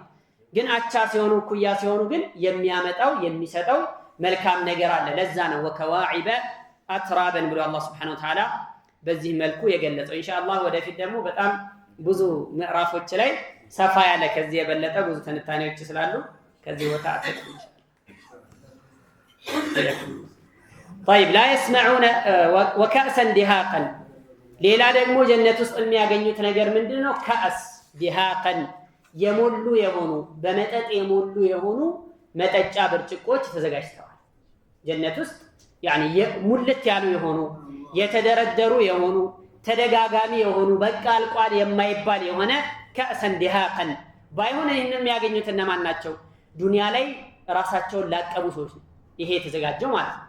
አኺራ ላይ ጀነት ውስጥ ይሄን የሚያክል የሚማርክ የማያልቅ የማይቋረጥ ደስታ የሚያመጣ መጠጥ የሚያገኙት እነማን ናቸው? ዱንያ ላይ ያለውን መጠጥ ከመጠጣት ራሳቸውን ያቀቡና የቆጠቡ ሰዎች ናቸው። ዱንያ ላይ ይሄ ኸምሩን ቢራውን ምናምን የሚያተራምስ ከሆነ ያንን አያገኘውም ማለት ነው። ዱንያ ላይ ያንን ነገር የሚጠቀም ሰው ያንን ነገር የሚጠጣ የሆነ ሰው ጀነት ውስጥ ቢገባ እንኳን ያን ነገር አያገኝም ተብሎ ነው የተነገረው። ስለዚህ ይሄ የተዘጋጀው ኒዕማ ለማን ነው ሲባል ራሱን ላቀበ ሰው ራሱን ላስገዛ ራሱን በአላህ Subhanahu Wa Ta'ala ሸርዕ መሰረት ላስኬደና እዛ ቦታ ላይ ለተገኘ የሆነ ሰው ነው ይህ ነገር የተዘጋጀው ብሎ ነው የሚገልጸው ማለት ነው። ወከأسን ዲሃቀን ማለት ነው። ዲሃቀን ማለት ኢናኡን መምሉኡን ቢልኸምሪ ሚን الرحيق المختوم የታሸገ የሆነ መጠጥ ባለፈ ሱረቱል ሙጠፊፊን ላይ እንዳየነው ከዛ የሆነ ምንም አይነት ድፍርስ ወይም ቆሻሻ ምናምን የሌለበት እጅግ በጣም የጠራ የሆነ ማራኪ የሆነ መጠጥ የሞላ የሆነ መጠጥ የማይቋረጥ የማያልቅ የሆነ መጠጥ ተዘጋጅቶላቸዋል ብሎ አላህ Subhanahu Wa Ta'ala ተናግሯልና ይሄ አላለቀም ኢንሻአላህ በቀጣይ ደግሞ የምናየው የቀረውን የምናየው ነው የሚሆነው ነገ ይሄንን ሱራ እናጠናቅቃለን ይሄንን ሱራ ስናጠናቅቅ የቁርአን አንድ ጁዝ ጨረስን ማለት ነው አልহামዱሊላህ ለአላህ ምስጋና ይገባውና እና ነገ እንዳትጠፉ ኢንሻአላህ የሆነ ውሃ ምናምን ይኖራልና سبحانك اللهم وبحمدك اشهد ان لا اله الا انت استغفرك واتوب اليك السلام عليكم ورحمه الله أعوذ بالله من الشيطان الرجيم بسم الله الرحمن الرحيم إن للمتقين مفازا حدائق وأعنابا وكواعب أترابا وكأسا دهاقا لا يسمعون فيها لغوا ولا كذابا جزاء من ربك عطاء حسابا رب السماوات والأرض وما بينهما الرحمن لا يملكون منه خطابا يوم يقوم الروح والملائكة صفا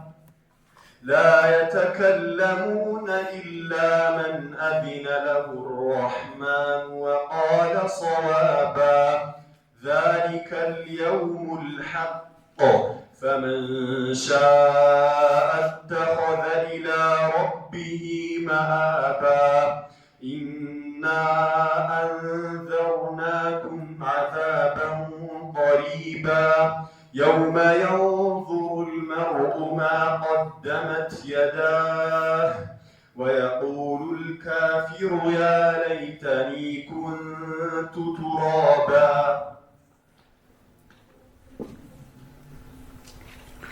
أعوذ بالله السميع العليم من الشيطان الرجيم من همزه ونفخه ونفثه اللهم لا علم لنا إلا ما علمتنا إنك أنت العليم الحكيم وتب علينا إنك أنت التواب الرحيم اللهم اغفر لنا ولإخواننا الذين سبقونا بالإيمان ولا تجعل في قلوبنا غلا للذين آمنوا ربنا إنك رؤوف رحيم اللهم اجعل القرآن العظيم ربيع قلوبنا ونور صدورنا وجلاء أحزاننا وذهاب همومنا وغمومنا برحمتك يا أرحم الراحمين تلانتنا الله سبحانه وتعالى لا متقج السلم فرسوج يزقاج جلاتشو النعمة نزقا يزرزر يالبتن أنكتوج أيتنبه إن للمتقين مفازا حدائق وأعنابا وكواعب أترابا وكأسا دهاقا يملون أيتنا المالة نطلانتنا لما استوسع كلمة للسبل اللميت إن للمتقين مفازا الله لم يفروا سوج مدانيا بوتا كقطعتو يميارفوبت ميدنوبت ميترفوبت ቦታ አላቸው ብሎ ጠቅሷል إن للمتقين مفازا حدائق የአትክልት ቦታዎች አሏቸው وأعنابا እንደዚሁም የወይን ሐረጎችም ተዘጋጅተውላቸዋል وكواعب أترابا እድሜያቸው ከነሱ ጋር አቻ የሆኑ ጡታቸው ያልወረዱ የሆኑ ልጃገረዶችንም እንደዚሁ ሚስቶች አዘጋጅተንላቸዋል አለ وكأسا دهاقا እንደዚሁም ደግሞ ሙልት ያለ ያልጎደለ የሆነ ማይቋረጥ የሆነ የሞላ ብርጭቆ እንደዚሁ መጠጦችን አዘጋጅተናል ብሎ አላህ Subhanahu Wa Ta'ala እንደተከሰ እንደተናገረ አይተናል ማለት ነው ከዚህ በኋላ አስከትሎ ደግሞ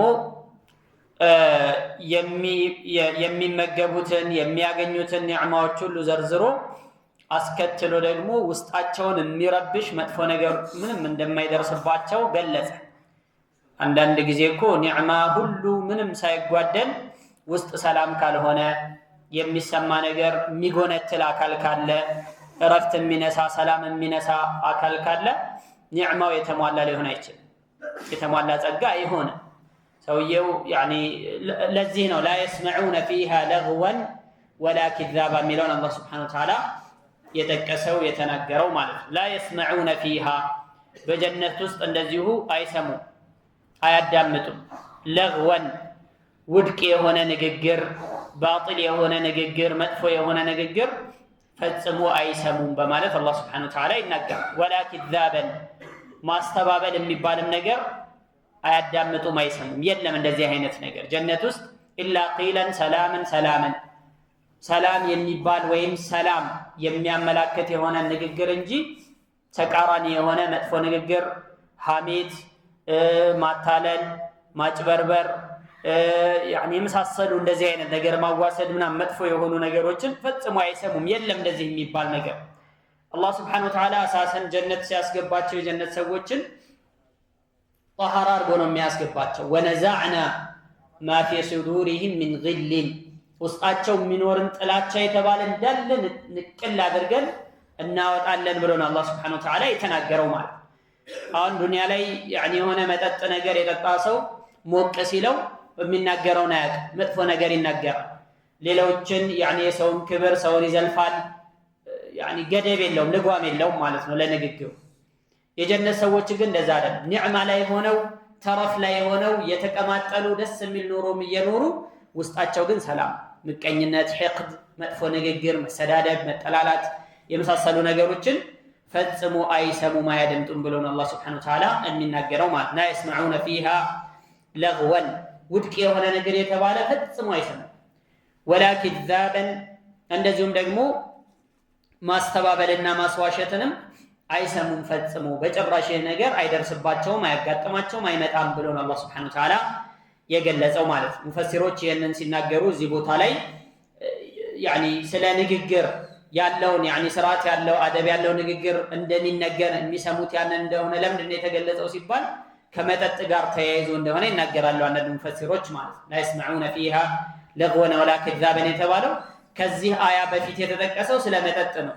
የሚጠጡት ነገር እንዳላቸው ያኒ ያ ነገር ደግሞ ወደ አእምሮአቸውን እንደማይቀይር እንደማያሰክራቸው ወደ መጥፎ ነገር እንደማይወስዳቸው መጥፎ ንግግር እንዲናገሩ እንደማያደርጋቸው ለመግለጽ ነው ይህንን አስከትሎ አላህ Subhanahu Wa Ta'ala የገለጸው የተናገረው ማለት ይገልጻሉ ማለት ነው። طيب لا يسمعون فيها لغوا ولا كذابا جزاء من ربك ከጌታ ዘንድ መመንዳትን ይመነዳል። عطاء حسابا እንደዚሁም ደግሞ ያልተገደበ የሆነ ስጦታ ሲሆን ወይም عطاء حسابا أي كافيا በቂ የሆነ ስጦታ ሲሆን ብሎ አላህ Subhanahu Wa Ta'ala ይገልጻል። እዚች ጋር جزاء من ربك عطاء حسابا የሚለው አነጋገር የሚያመላክተው ነገር አለ። መጀመሪያ የጀሃነም ሰዎች ስለነሱ ሲናገር ምንድን ነው ያለው? جزاء وفاقا ያኒ የሚስማማ የሆነ ከስራቸው ጋራ የሚገጣጠም የሆነ ካጠፉት ጥፋታቸው ጋራ አቻ የሆነ ቅጣት ይሰጣቸዋል ብሎ ተናግሮ ነበር። ያኒ ሰው የቂያማ ቀን ባላደረገው ነገር አይቀጣም፣ ባልሰራው ስራ ያልሰራው ነገር አይጫንበትም፣ ያላደረገው ነገር ይሄ አድርገሃል አይባልም። ጀነት ሲገቡ ግን ጀነት የገቡት ሰዎች በአላህ ፈضል ነው፣ በአላህ ትሩፋት ነው፣ በአላህ Subhanahu Wa Ta'ala ችሮታ ነው እንጂ በስራቸው አይደለም። ሱብሃንአላህ ምን ማለት ነው? ማለት ስራ ምንም አያስፈልግም ማለት ነው? ላ መልፋት አለበት፣ መጣር አለበት፣ በስራ ነው የሚገኘው። طبعا ግን አላህ Subhanahu Wa Ta'ala ለጀነት ዋጋ የሚሆን ለጀነት አቻ የሚሆን ስራ የሚሰራ ማንም የለም። ነብዩ አለይሂ ሰላቱ ወሰላም ይሄን በማስመልከት ሲናገሩ ምንድነው ያሉት? ለን يدخل احد منكم الجنه بعمله አሉ። ከናንተ መካከል አንድም ሰው በስራው ጀነት የሚገባ ማንም የለም። ስራው ለጀነት ብቁ ሆኖ ለጀነት አብቅቶት ጀነት የሚገባ አንድም ሰው የለም ማለት قالوا ولا انت يا رسول الله እርሶም ቢሆኑ እንደዛው ነው እንደ አላህ መልእክተኛ አሏቸው። እርሶ እንግዲህ የአላህ መልእክተኛ ያኒ እንደሚታወቀው በዒባዳ አላህን በመገዛትና በማምለክ ጥግ የደረሱ የመጨረሻው ሰው ናቸው። ከነሱ የሚበልጥ ማንም የለም። انا اخشاكم لله واتقاكم له ብለዋል። እኔ ከሁላችሁም አላህን ምፈራው እኔ ነኝ ስለ አላህ ማቀው እኔ ነኝ ብለው ነብዩ ሰለላሁ ዐለይሂ ወሰለም ተናግረዋል። እና እሳቸውን የሰሩት ያክል ስራ የሚሰራ ማንም የለም የሰራም የለም። ተዳርሶም ቢሆኑ በስራችሁ ወይም በስራዎት ጀነት አይገቡም ወይ ብለው ጠየቋቸው።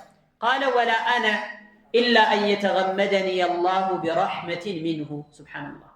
እኔም ብሆን በስራዬ ጀነት አልገባም፣ አላህ ሱብሓነሁ ወተዓላ በእዝነቱ በረሕመቱ ሸፍኖኝ ጀነት ያስገባኝ እንደሆነ ነው እንጂ በስራዬ ጀነት አልገባም እኔም ብሆን ብለው የአላህ መልእክተኛ ነብዩ ሰለላሁ ዐለይሂ ወሰለም ተናግረዋል። ስለዚህ እነዚህ ሰዎች አላህ ሱብሓነሁ ወተዓላ ጀነትን የሰጣቸው ያኒ ምንድነው ጀዛአን ሚን ረቢከ ዐጣአን በስጦታ በአላህ ፈድል በአላህ ችሮታ በአላህ ሱብሓነሁ ወተዓላ ትሩፋት እንጂ አላህ የሰጠውን ኒዕማ ለሰዎች ያደረገውን ውለታ የዋለላቸውን መልካም ነገር ተቆጥሮ ከዛ አንፃር የሰሩትን ስራ ሲነጻጸር ያኒ እሱ ዱንያ ላይ ያደረገላቸውን ነገር እንኳን መክፈል የሚችል አይደለም፣ እንኳን ጀነት ሊያስገባ ሊችል ይቀርና ማለት ነው። አላየ ሐል ጀዛአን ሚን ረቢከ ዐጣአን ሒሳበን ማለት ይሄ ነው። አላህ ሱብሓነሁ ወተዓላ ከጌታህ የሆነ ምንዳን ይመነዳል። ዐጣአን ሒሳበን በቂ የሆነ ስጦታም ይሰጣቸዋል ብሎ አላህ ሱብሓነሁ ወተዓላ ተናገረ። ሒሳበን ማለት አንዳንድ ሙፈሲሮች እንደሚሉት ሐስቢ እስከሚሉ ድረስ በቃኝ እስከሚሉ ድረስ ይሰጣቸዋል ማለት ነው። የጀነት ሰዎች እንደሚታወቀው ተመነው ይባላሉ። ተመኙ እስቲ ምን ታስባላችሁ? ምን ቢኖረን ምን ብናገኝ ብላችሁ ታስባላችሁ ተብሎ ይጠየቃል። ፈየተመነውነ ሐታ ተንቀጢዐ ቢሂም አልአማኒ ምኞት የሚባል እስከሚያልቅባቸው ድረስ ይመኛል። ከዛ በኋላ በቃ ይህን ነው የምትመኙት ሌላ የለም ብሎ አላህ ሱብሓነሁ ወተዓላ እስከሚጠይቃቸው ድረስ በቃኝ እስከሚሉ ድረስ ነው ጀነት ውስጥ ኒዕማና ጸጋ የሚሰጣቸው። ለዛ ነው ጀዛአን ሚን ረቢከ ዐጣአን ሒሳብ ኢነ ሃዛ ለሪዝቁና ማ ለሁ ሚን ነፋድ ይላል። በሌላ በሱረቱ ሷድ ላይ እንደሚናገረው ኢነ ሃዛ ለሪዝቁና ይህ የኛ ሪዝቅ ነው የኛ ሲሳይ ነው።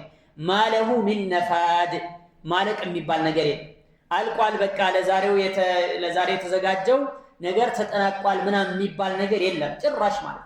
የጀነት ሰዎች የሆነ ነገር ፈልገው የሚያጡበት ምንም ሁኔታ የለም። የፈለገን ነገር ቢያስቡ ቢፈልጉ እንደዚህ ቢሆን ብለው የሚያስቡት ሁሉም ነገር ያገኛል። ይሄ ትልቅ ኒዕማ ጀዛአን ሚን ረቢከ ዐጣአን ሒሳባ። ግን እዛ ለመድረስ ምን አድርገው ነበር እነዚህ ሰዎች? እንዲሁ በቀላል ነው ያገኙት? በዋዛ ነው ያገኙት? እንዲሁ ያኒ የሚያስፈልገውን ነገር ሳያደርጉ ነው? ላ የሚያስፈልገውን ነገር አቅማቸው በፈቀደ ለሰሩ ሰዎች ነው ይሄ ተዘጋጀ። ነብዩ አለይሂ ሰላቱ ወሰላም እንደተናገሩት አላ ኢነ ሲልዐተላሂ ጋሊየቱን የአላህ ሱብሓነሁ ወተዓላ ዕቃ ውድ ናት፣ በርካሽ ዋጋ የምትገኝ አይደለችም። የሚያስፈልገውን የሆነውን ነገር ክፈሉላት። ኢነላህ አሽተራ ሚነል ሙእሚኒነ አንፉሰሁም ወአምዋለሁም ቢአነ ለሁሙል ጀና። አላህ ሱብሓነሁ ወተዓላ ከሙእሚኖች ከአማኞች ገዝቷቸዋል። ምን? ነፍሳቸውን ገዝቷቸዋል፣ ገንዘባቸውንም ገዝቷቸዋል። በልውጫው ምን ሊሰጣቸው? ቢአነ ለሁም አልጀና ጀነት ሊሰጣቸው ማለት። ግብይቱ እንደዚህ ነው። ከአላህ ሱብሓነሁ ወተዓላ ጋር የገቡት ግብይት የገቡት ያኒ የግብይት ውል ይህ ነው። እነሱ ነፍሳቸውን ሳይሰስቱ ሊሰጡ፣ ገንዘባቸውን ሳይሰስቱ ሊሰጡ፣ ጊዜያቸውን ጉልበታቸውን የሚያስፈልገውን ነገር ሁሉ ለአላህ ሱብሓነሁ ወተዓላ ሊሰጡ፣ አላህ ደግሞ በልውጫው ጀነት ሊሰጣቸው ቃል ገብቷል ማለት። ይሄ አላህ ሱብሓነሁ ወተዓላ እየተናገረው ወዕደን ዐለይሂ ሐቀን ፊ ተውራት ወልኢንጂል ወልቁርአን ወመን አውፋ ቢዐህዲሂ ሚነላህ። ይሄ አላህ ሱብሓነሁ ወተዓላ በቁርአን በተውራት በኢንጂል የገባው የሆነ ቃል ኪዳን። ወመን አውፋ ቢዐህዲሂ ሚነላህ ከአላህ የበለጠ ቃል ኪዳኑን የሚሞላ ማን ነው? እሱ ማን አለ? ፈስተብሽሩ ቢበይዒኩም አለዚ ባያዕቱም ቢህ ወዛሊከ ሁወል ፈውዙል ዐዚም። በዚህ ግብይታችሁ ተደሰቱ፣ እንኳን ደስ ያላችሁ። ይሄ ትልቅ ግብይት ነው። ከአላህ ጋር የገባችሁት ውል ይሄ ትልቅ የሆነ ግብይት ነው። ፈስተብሽሩ ቢበይዒኩም አለዚ ባያዕቱም ቢህ ወዛሊከ ሁወል ፈውዙል ዐዚም። ይህ ደግሞ ታላቅ ስኬት ማለት ይሄ ነው ብሎ ነው አላህ ሱብሓነሁ ወተዓላ የሚናገረውና የሚገልጸው ማለት እና ጀነት ውስጥ ያለውን ተዘርዝሮ የማያልቅ ተቆጥሮ የማይጠናቀቅ በቃ እስከዚህ ድረስ ነው የማይባል የሆነ ኒዕማ የተዘጋጀው ያለ ስስት ሁሉም ነገራቸውን ለአላህ ሱብሓነሁ ወተዓላ አሳልፈው ለሰጡ ሰዎች ነው ማለት ነው። እና مثل الذين ينفقون أموالهم في سبيل الله كمثل حبة الله سبحانه وتعالى من الآن النزياب الله من قد لي ገንዘባቸውን ወጭ የሚያደርጉ ሰዎች ምሳሌያቸው ከመثل حبة እንደ አንዲት ፍሬ ነው ምሳሌያቸው አንበተት 7 ሰናቢል 7 ዘለላዎችን እንዳበቀለች في كل سنبلة 100 حبة በእያንዳንዱ ዘለላ ደግሞ 100 ፍሬ እንዳለበት ምሳሌ ያ ማለት ነው በአንዷ ወደ 700 አካባቢ እንደሚያገኝ ሰው ነው ማለት አንዲት ፍሬ ይተክላል ያቺ ፍሬ ታፈራና 7 ዘለላዎችን ትይዛለች እያንዳንዱ ዘለላ ላይ 100 ፍሬ አለ 700 በአንዲት ፍሬ 700 ፍሬ ያገኛል والله يضاعف لمن يشاء الله ደግሞ ለፈለገው ሰው ከዚህም በላይ እጥፍ አድርጎ ይከፍላል ይሰጣል ብሎ ይላል ከአላህ ጋር መነገድ والله አትራፊ ንግድ በጣም አዋጭ በብዙ እጥፍ የሚሰጥ በብዙ እጥፍ የሚመለስ የሆነ ንግድ تجارة لن تبور يرجون تجارة لن تبور بفتم يماتا كسر يونتشن نقدنو يميكجلو التصفى ما يدرقوت برو الله سبحانه وتعالى يناقر إيه لا أمانيوشنو لا مؤمنوشنو لا كفاروشجن جزاء وفاقا يعني كسرت سراغارات تمتعطاني هون اللي عند وانجل عند يعني عند لسرت مدفو سرا عند سيئة عند وانجل نصاف باج عند الزيهونو የሚሰሩት ስራ ኩፍር ከመሆኑ አንፃር ሽርክ ከመሆኑ አንፃር አላህ ላይ በጣም ከባድ የሚባል ወንጀል ስለሆነ የሚሰሩት ረህመት የሚባል ነገር አያገኙም ፈጽም فسأكتبها للذين يتقون ويؤتون الزكاة والذين هم بآياتنا يؤمنون من الله سبحانه وتعالى الله ለሚፈሩ ግዴታቸውን ለሚወጡ ሰዎች ነው ያንን እዝነት ያዘጋጀውት ብሎ ነው የሚናገረውና እዛ እዝነት ውስጥ ለመግባት ይህን ያልተገደበ ምን እንዳለ ማግኘት يعني ببرو مجنية أسفليال بوتو لا مجنية أسفليال مالت جزاء من ربك عطاء حسابا ملو يهنن طيب كذا اسكتلو يسون ماننت هيالنت النالكنا يميقلت هنا نققرون اسكتلا فقال تعالى رب السماوات والأرض وما بينهما الرحمن لا يملكون منه خطابا الله مالت رب السماوات والأرض የሰማያትና የምድር ባለቤት የሰማያትና የምድር ጌታ ነው የሰማያትና የምድር አስገኚ ነው ወማ በይነሁማ በመካከላቸውም ያሉት ነገሮች ሁሉ አስገኛቸው እሱ ነው جزاء من ربك عطاء حسابا ከጌታ የሆነ ምንዳን ይመነዳሉ ሲል ربك رب السماوات والارض ያንተ ጌታ ማለት የሰማያትና የምድር በመካከላቸውም ያለው ሁሉ ጌታ ረብ ማለት يعني يفتراتشو يمياستنابرو بالبيتو نغوسو እሱ ነው ማለት የሰማያትን የምድርም በመካከላቸውም ያለው ነገር በተክላላ الرحمن በዛ ላይ ደግሞ አዛይን እዝነቱ ሰፊ ነው እዝነቱ ሁሉም ጋር የሚዳረስ የሆነ ጌታ ነው የሰፊ እዝነት ባለቤት الرحمن የሰማያትና የምድር በመካከላቸውም ያለው ጌታ رحمن ነው አዛኝ ነው ሩህሩህ ነው ያዝናል ይራራል ለባሮቹ ያዝንላቸዋል እዝነቱ ደግሞ ሁሉም ጋር የሚደርስ الرحمة الواسعة የሰፊ እዝነት ባለቤት ነው ብሎ አላህ Subhanahu Wa Ta'ala ገለጸ لا يملكون منه خطابا የቂያማ ቀን ደግሞ እጅግ የተከበረ يعني አስፈሪ የሆነ እንዲሁ ማንንም ሰው እየተነሳ የሚያናገረውን ጌታ አይደለም لا يملكون منه خطابا ከሱ ጋር ንግግርን አይቆጣጠሩም አንድም ንግግር የሚባል አንድም ቃል መናገር አይችልም ማንንም ሰው ተነስቶ ሊናገር አይችልም እዛኔ ጸጥ ረጭ ነው የሚለው ሱብሃንአላህ አርض المحشر ላይ ያ ሁሉ خلق ተሰብስቦ ያ ሁሉ ሰው አቀርቅሮ በቆመበት የሚሰማው ምንድነው ኢላ ሀምሰን የትንፋሽ መውጣትና መግባት ማለክለክ ድምጽ ብቻ ነው የሚሰማው ምንም የሚሰማ ነገር የለም ሁሉም ለአላህ Subhanahu Wa Ta'ala ታዛዥ ሆኖ ሙጢዕ ሆኖ ይቆማል ማንንም አላህን Subhanahu Wa Ta'ala ተነስቶ ማናገር አይችልም لا يملكون منه خطابا ማንንም ሰው ከሱ ንግግርን መቆጣጠር አይችልም በማለት አላህ Subhanahu Wa Ta'ala ገለጸ ይሄ ማናገር የሚባለው ምን አይነት ንግግር ነው ሸፋዓ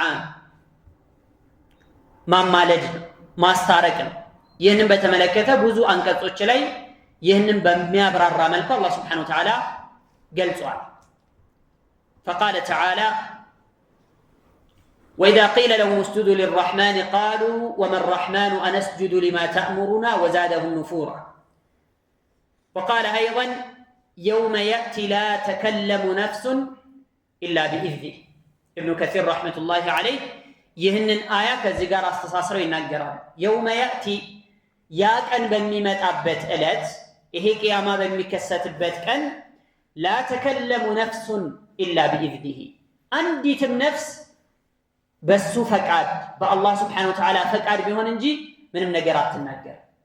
ማንኛይቱም ነፍስ ምንም ነገር መናገር አትችልም፣ መብት የላትም፣ የመናገር ሐቅ የለውም ማለት ላ የምሊኩነ ሚንሁ ኺጣበን ማለት ይሄ የውመ ያእቲ لا تكلم نفس إلا بإذنه أي لا يقدر أحد كائنا من كان من يهون من ولا نبياتك ولا ملائكتك ليلك من نمسو أن يخاطب ربه إلا بإذنه الله سبحانه وتعالى الله فقدولت قال هنا تناقر بلوت قال هنا بستقر من يناقرين ولا يملك أحد أن يفعل ذلك إلا بمشيئته سبحانه وتعالى بالله فلاقوت በአላህ ፈቃድ ካልሆነ በስተቀር ማንም ተነስቶ አላህን የሚያናግር የለም። ከሸፋዓ ጋር ተያይዞ ቀጥሎ ያለው እንደዚሁ ይገልጻል። የውመ የቁሙ الروح والملائكة صفا لا يتكلمون إلا من أذن له الرحمن وقال صوابا يوم يقوم الروح روح ማለት ጅብሪል ወይም መንፈሱ በሚቆምበት ቀን والملائكة መላእክቶችም صفا يتسلفوا ونو لا يتكلمون أي ناقرون إلا من أذن له الرحمن أزانيو جيتا الله سبحانه وتعالى يفكر اللت قال هنا بستقر وقال صوابا تككلن يوم نقر لا إله إلا الله يميلون كلمة التوحيد يتناقر قال هنا بستقر ما نم يمين ناقر ما نم تنفش ميل يلم مالتنا هي شفاعان روح مالت مانو بميلو لي قرطبي رحمة الله عليه ودا 8 አካባቢ አስተያየቶችን ተጠቅሰዋል። ኢብኑ ከሲር ወደ 6 አካባቢ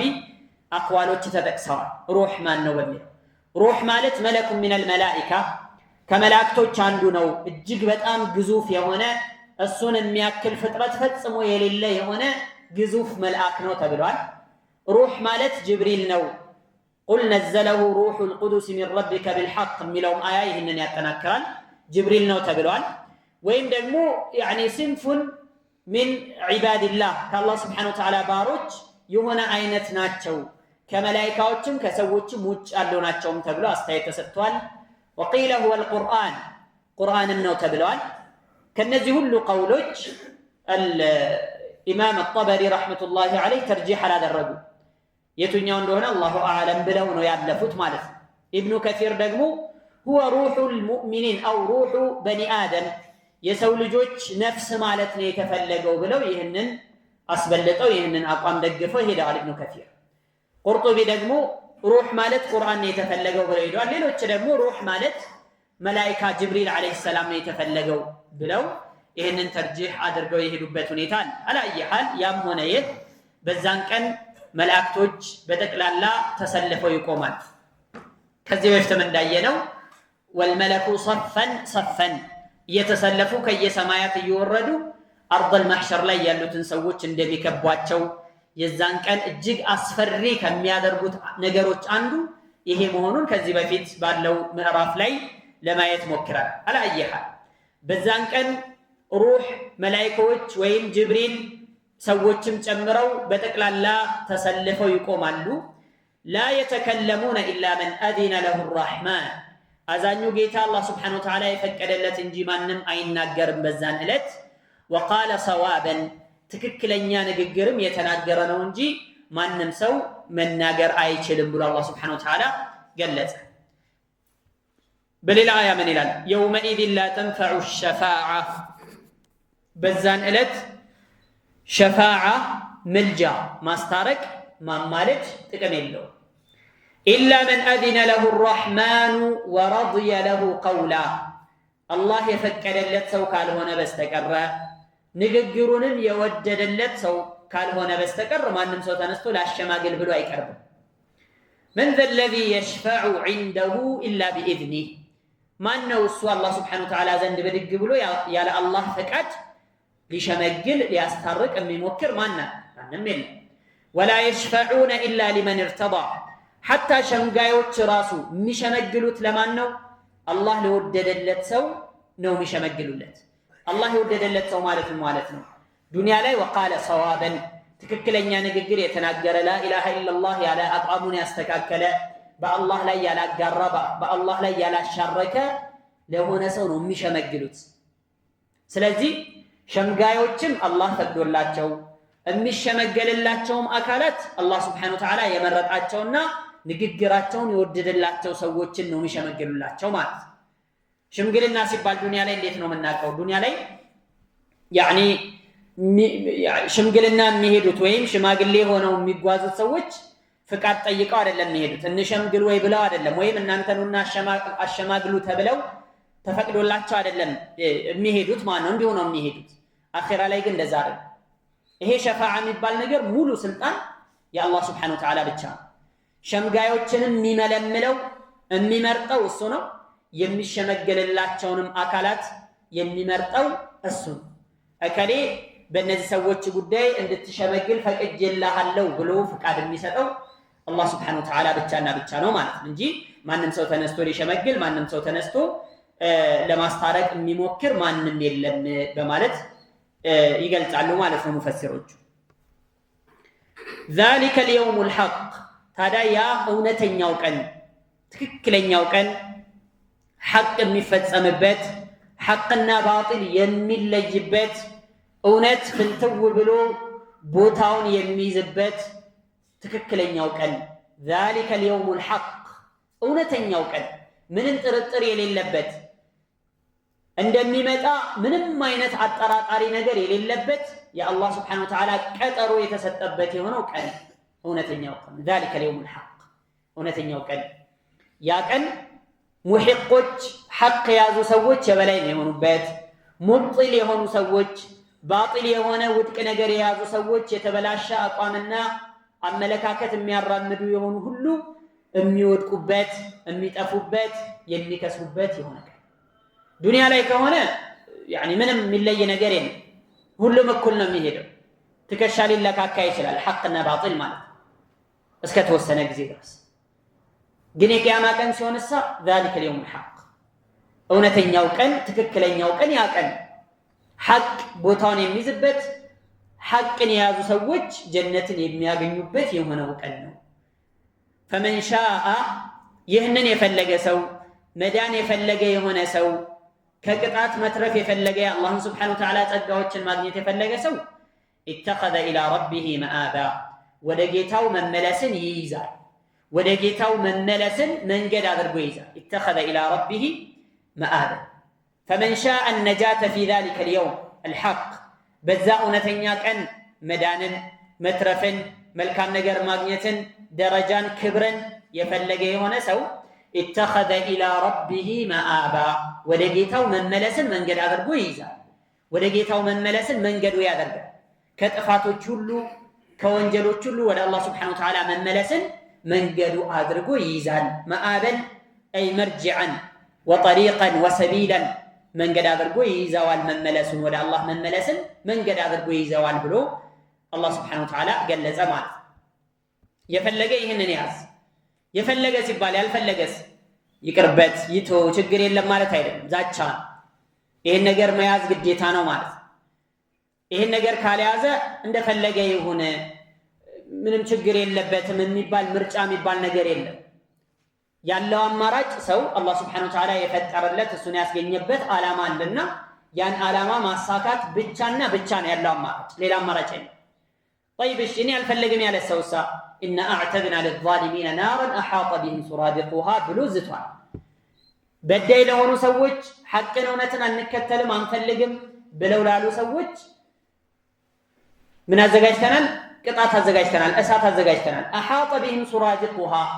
አጥሩ ያካበባቸው የሆነ እሳት ፈጽሞ ሊወጡና ሊያመልጡ የማይችሉበት የሆነ እሳት አዘጋጅተናል ብሎ እንደተናገረው ሁሉም የቁርአን አያዎች ላይ ከዚህ በፊት ያሳለፍናቸው ወደፊት የምናገኛቸው የፈለገ እንደዚህ አድርግ እያለ የሚመጡ በተለይ በእነዚህ በኢማን ጉዳዮች ላይ የሚመጡ ምርጫዎች ማስፈራሪያ ናቸው፣ ዛቻ ናቸው። በቃ ይሄ ነው ያለው ነገር ያለው አንድና አንድ ወይ ኢማን ነው አሊያም ኢማን ነው ያለው አማራጭ፣ ሌላ አማራጭ የለም መዳን ለፈለገ ሰው ማለት ነው። ካልሆነ ሁለተኛው መንገድ ጀሃነም የሚያደርስ ጀሃነም የሚያስገባ ነው። فمن شاء اتخذ الى ربه مآبا ማለት ይሄ ነው ሐሳቡ። فعلى المرء ان يتدارك نفسه እያንዳንዱ ሰው ለራሱ ሊደርስላት ራሱን ሊያድን ሊታደጋት ይገባል። من قبل ان ياتي يوم لا ينفع فيه مال ولا بنون ገንዘብም ይሁን ልጆችም ይሁን ቤተሰብም ይሁን ስልጣንም ይሁን ዕውቀትም ይሁን የማይጠቅምበት ቀን ከመምጣቱ በፊት إلا من أتى الله بقلب سليم ልቡን አጥርቶ ንጹህ አድርጎ ከአላህ ጋር ያለውን ግንኙነት አስተካክሎ ለመጣ ሰው ነው እንጂ ለሌላ ለማንም የማይጠቅምበት ማንም የማይተርፍበት ቀን ከመምጣቱ በፊት ለራሱ ሊደርስላት ለራሱ ሊያስብላት ለራሱ መልካም ነገር ሊያደርግ ይገባል ማለት ነው። طيب ከዛ ማስከተሉ እንዲህ አለ إنا أنذرناكم عذابا قريبا እኛ እጅግ ቅርብ የሆነን ቅጣት አስጠንቅቀናችኋል። يوم ينظر المرء ما قدمت يداه መቼ ነው ቅጣት የሚመጣው ከተባለ يوم ينظر المرء ሰው በሚያይበት ቀን ነው። ما قدمت يداه እጆቹ ያስቀደሙትን ስራዎች ويقول الكافر ከሃዲውም በሚልበት ቀን ነው يا ليتني ወይ ምኞቴ كنت ترابا አፈር በነበርኩኝ ብሎ በሚመኝበት ቀን ይሄ ቅጣት የሚመጣው ብሎ አላህ Subhanahu Wa Ta'ala ገለጸ። إنا أنذرناكم عذابا قريبا እኛ እጅግ የቀረበ የሆነን ቅጣት አስጠንቅቀናችኋል። ቅርብ ማለት ምን ማለት ነው? አዎ በተጨባጭ ቅርብ ነው። إن غدا لناظره قريب ይላል። ነገ ለሚጠብቀው ሰው ቅርብ ነው፣ መምጣቱ አይቀርም። كل آت قريب ማንኛውም የሚመጣ ነገር ቅርብ ነው። የማይመጣ ነገር ነው ሩቅ የሚባለው። የማይመጣ ነገር ሩቅ ነው ስለማይመጣ ማለት ነው። ግን የሚመጣ ነገር ቅርብ ነው። አመታቶች ምናልባት ሊቆጠሩ ይችላል። ምን ያክል እንደሄዱ በምን ፍጥነት እንደተጓዙ ተጨባጭ ነው። ዛሬ የምናየው የሆነ ነገር ነው። إنا أنذرناكم عذابا قريبا ቅርብ የሆነን ቅጣት አስጠንቅቀናችኋል። حذرناكم عذاب اليوم الآخر የመጨረሻውን ቀን ቅጣት አስጠንቅቀናችኋል። إنهم يرونه بعيدا ونراه قريبا በሌላ ሱራ እነሱ ይህንን ትንሣኤ ቀን ከሞት በኋላ የመቀስቀሻውን ዕለት ሩቅ አድርገው ያስቡታል። የማይደርስ የማይመጣ አድርገው ይመለከቱታል። ሩቅ ይመስላቸዋል። ወነራሁ ቀሪበን እኛ ግን ቅርብ እንደሆነ ነው የምናውቀው። ሱብሃንአላህ አላህ ሱብሃነሁ ወተዓላ ቅርብ ነው ካለ طيب ሌላ አስተያየት የማንም አስተያየት ሊመጣ አይችልም ማለት ነው ከአላህ ሱብሃነሁ ወተዓላ ንግግር በኋላ። ስለዚህ እኛ ቅርብ የሆነን ቅጣት አስጠንቅቀናችኋል ብሎ ዛቻ ተናገረ።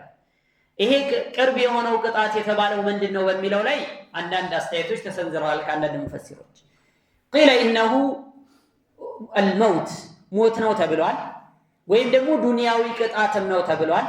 ዱንያዊ ቅጣት አላህ Subhanahu Wa Ta'ala እንግዲህ ከዚህ በፊት እንዳየነው ان الله لا يملي للظالم አላህ Subhanahu Wa Ta'ala يمهل ولا يهمل ይላል።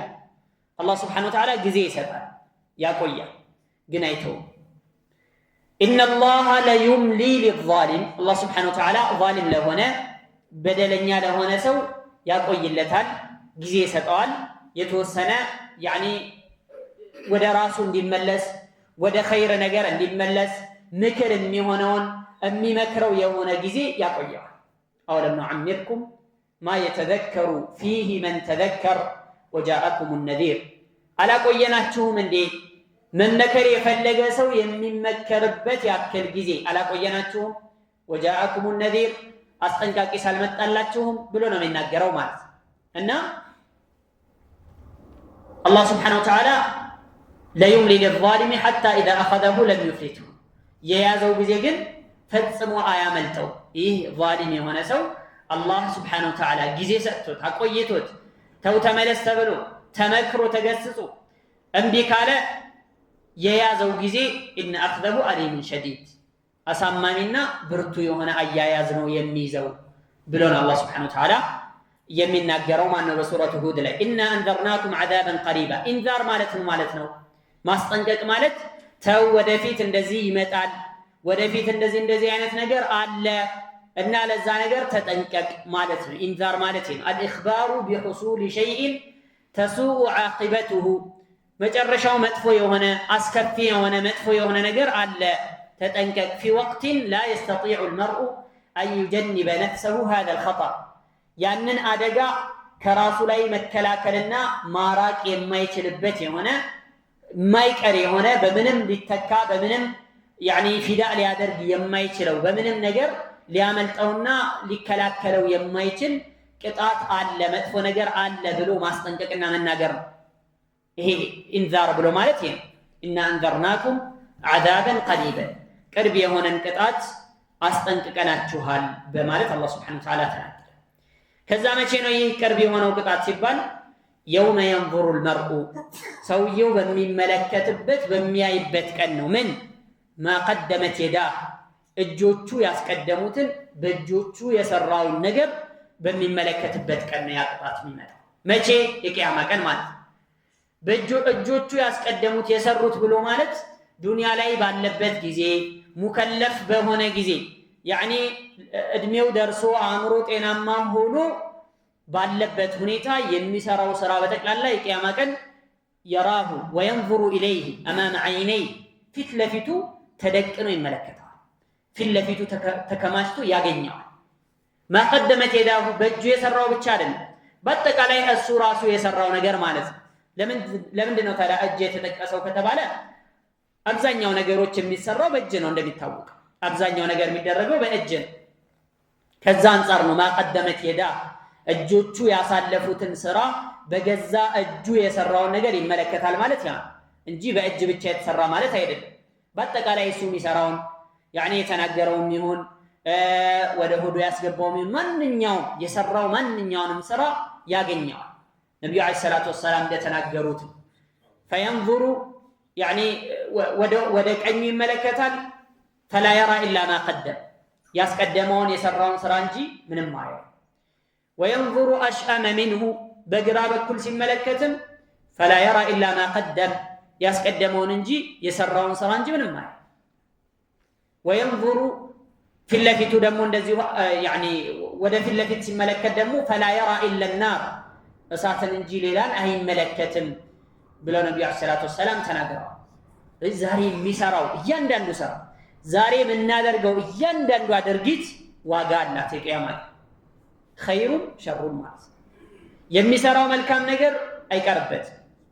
መላእክቶች አሉ፣ በስርዓት ተመዝግቦ ተሰንዶ ነው የሚቀመጠው። ኸይር የሚስራ ሸር የሚስራ ማለት ባይሆን አላህ ሱብሓነሁ ወተዓላ ከእዝነቱ ከርህራሄው ከአዛኝነቱ አንጻር መጥፎ ሰዎች መጥፎ ለሚሰሩት ስራ ወይም እኛ መጥፎ ለምንሰራቸው መጥፎ ስራዎች ማካካሻ የሚሆን እድል ሰጥቶናል። መቼ ነው የእድል የሚሰራው? ሩሓችን እስካለ ድረስ። ሩሓችን ጉሮሮ ጋር የደረሰ ጊዜ ግን ያ እድል ይዘጋል ማለት ነው። ወይም ፀሐይ በምዕራብ በኩል የወጣችው ጊዜ ያ እድል ይዘጋል። እድሉ ምንድን ነው? ተውበት፣ ወደ አላህ መመለስ፣ ይቅርታ መጠየቅ ነው። ላጠፋው ጥፋት ተጸጽቶ ቃል ገብቶ ወደፊት እንደማይመለስበት አላህን ሱብሓነሁ ወተዓላ ይቅርታ መጠየቅ። ያን ያደረገ ጊዜ ይሄ ወንጀል የሰራው ጥፋት አላህ ሊምረው ቃል ገብቷል። መን ዐሚለ ሚንኩም ሱአን ቢጀሃለትን ثم تاب من بعده وأصلح فأنه غفور رحيم። ከእናንተ መካከል መጥፎ ስራ የሰራ ከዚያ በኋላ የተመለሰ ከዚያም ያስተካከለ ወደ መልካምነት የገባ የሆነ ሰው አላህ መሐሪና አዛኝ። ቁል ያ ዒባዲየ አለዚነ አስረፉ ዐላ አንፉሲሂም ላ ተቅነጡ ሚን ረሕመቲላህ ኢነላሃ የግፊሩ ዙኑበ ጀሚዓ ኢነሁ ሁወል ገፉሩ ረሒም። ቁል ያ ዒባዲየ አለዚነ አስረፉ ዐላ አንፉሲሂም፣ በራሳችሁ ላይ ድንበር ያለፋችሁ ባሮቼ ሆይ በላቸው። ላ ተቅነጡ ሚን ረሕመቲላህ፣ ከአላህ ስብሓነሁ ወተዓላ እዝነት ተስፋ እንዳትቆርጡ። አላህ አያዝንልኝም፣ አላህ አይምረኝም፣ ይቅርታ አያድርግልኝም ብላችሁ ተስፋ አትቁረጡ። እንደውም እንደዚህ ብሎ ማሰብ በራሱ ሌላ ወንጀል። ካንተ የሚጠበቀው ኩሉ ማ ዐለይከ ማሁ፣ ምንድነው ካንተ የሚጠበቀው? በንጹህ ልቦና ወደ አላህ መመለስ ነው። ተጸጽቶ ላጠፋው ጥፋት ላሳለፈው ተጸጽቶ አሁን ላይ ወንጀሉን አቁሞ እርግፍ አድርጎ ትቶ ወደፊት እንደማይመለስበት ቃል ኪዳን ገብቶ ይቅርታ ከጠየቀ አላህ Subhanahu Wa Ta'ala ይምራል። إنه هو الغفور الرحيم وأنيبوا إلى ربكم وأسلموا له ወደ ጌታችሁ ተመለሱ ለሱም እጅ ስጡ من قبل أن يأتيكم العذاب بغتة وأنتم لا تشعرون ሳታውቁ በድንገት ከሱ ዘንድ ከአላህ Subhanahu Wa Ta'ala በኩል ቅጣት ሳይመጣባችሁ በስተፊት ወደሱ ተመለሱ ይቅርታ ጠይቁ ብሎ ባሮቼ ሆይ ብሎን አላህ Subhanahu Wa Ta'ala ጠርቶ የተናገረውና ما قدمت يداه የሚለው ዱንያ ላይ ያስቀደመውን ያሳለፈውን ስራ የሚመለከትበት ቀን የተባለው ኢማ ኸይር ወኢማ ሸር ባይሆን ኸይርን ማስበለት ሸር ነገር ከሰራ ጥፋት ላይ ከወደቀ ወንጀል ከሰራ ይቅርታ መጠየቅ ወደ አላህ መመለስና መተውበት አስፈላጊ ይህን ሁሉ ያሰርዝለታል። የቂያማ ቀን አላህ Subhanahu Wa Ta'ala ኢኒ ሰተርቱሃ عليك في الدنيا እኔ ባንተ ላይ ይህንን ወንጀል ስትሰራ አላጋለጥኩም ይላል ለሙእሚን ሰው ማለት ይህንን ወንጀል ስትሰራ ዱንያ ላይ አላዋረድኩም አላጋለጥኩም ሰዎች እንዲያውቁብህ አላደረኩም ሰትሬሃለሁ ደብቄሃለሁ ሸፍኜህ ነበር وانا اغفرها لك اليوم ዛሬ ደግሞ ይቅርታ አረግልሃለሁ ምራሃለሁ ብሎ አላህ Subhanahu Wa Ta'ala እንደሚምረው ተነግሯል ማለት ለሙእሚን ሰው አማኝ ለሆነ ሰው ማለት እና ትልቅ ሸረፍ ትልቅ ደረጃ ትልቅ ክብር ነው ትልቅ እድል ለማን ላወቀበት ለተጠቀመበት ንቁ ለሆነ ቀልጣፋ ለሆነ ብልጥ ለሆነ አርቆ አሳቢ ለሆነ ሰው ይሄ ከአላህ Subhanahu Wa Ta'ala ዘንድ የመጣ ትልቅ እድል ነው ማለት እና يوم ينظر المرء ما قدمت يداه ويقول الكافر كهادي هنا كافر هنا ሰው ደግሞ የሚልበት ቀን ነው يا ليتني ويمنيوتي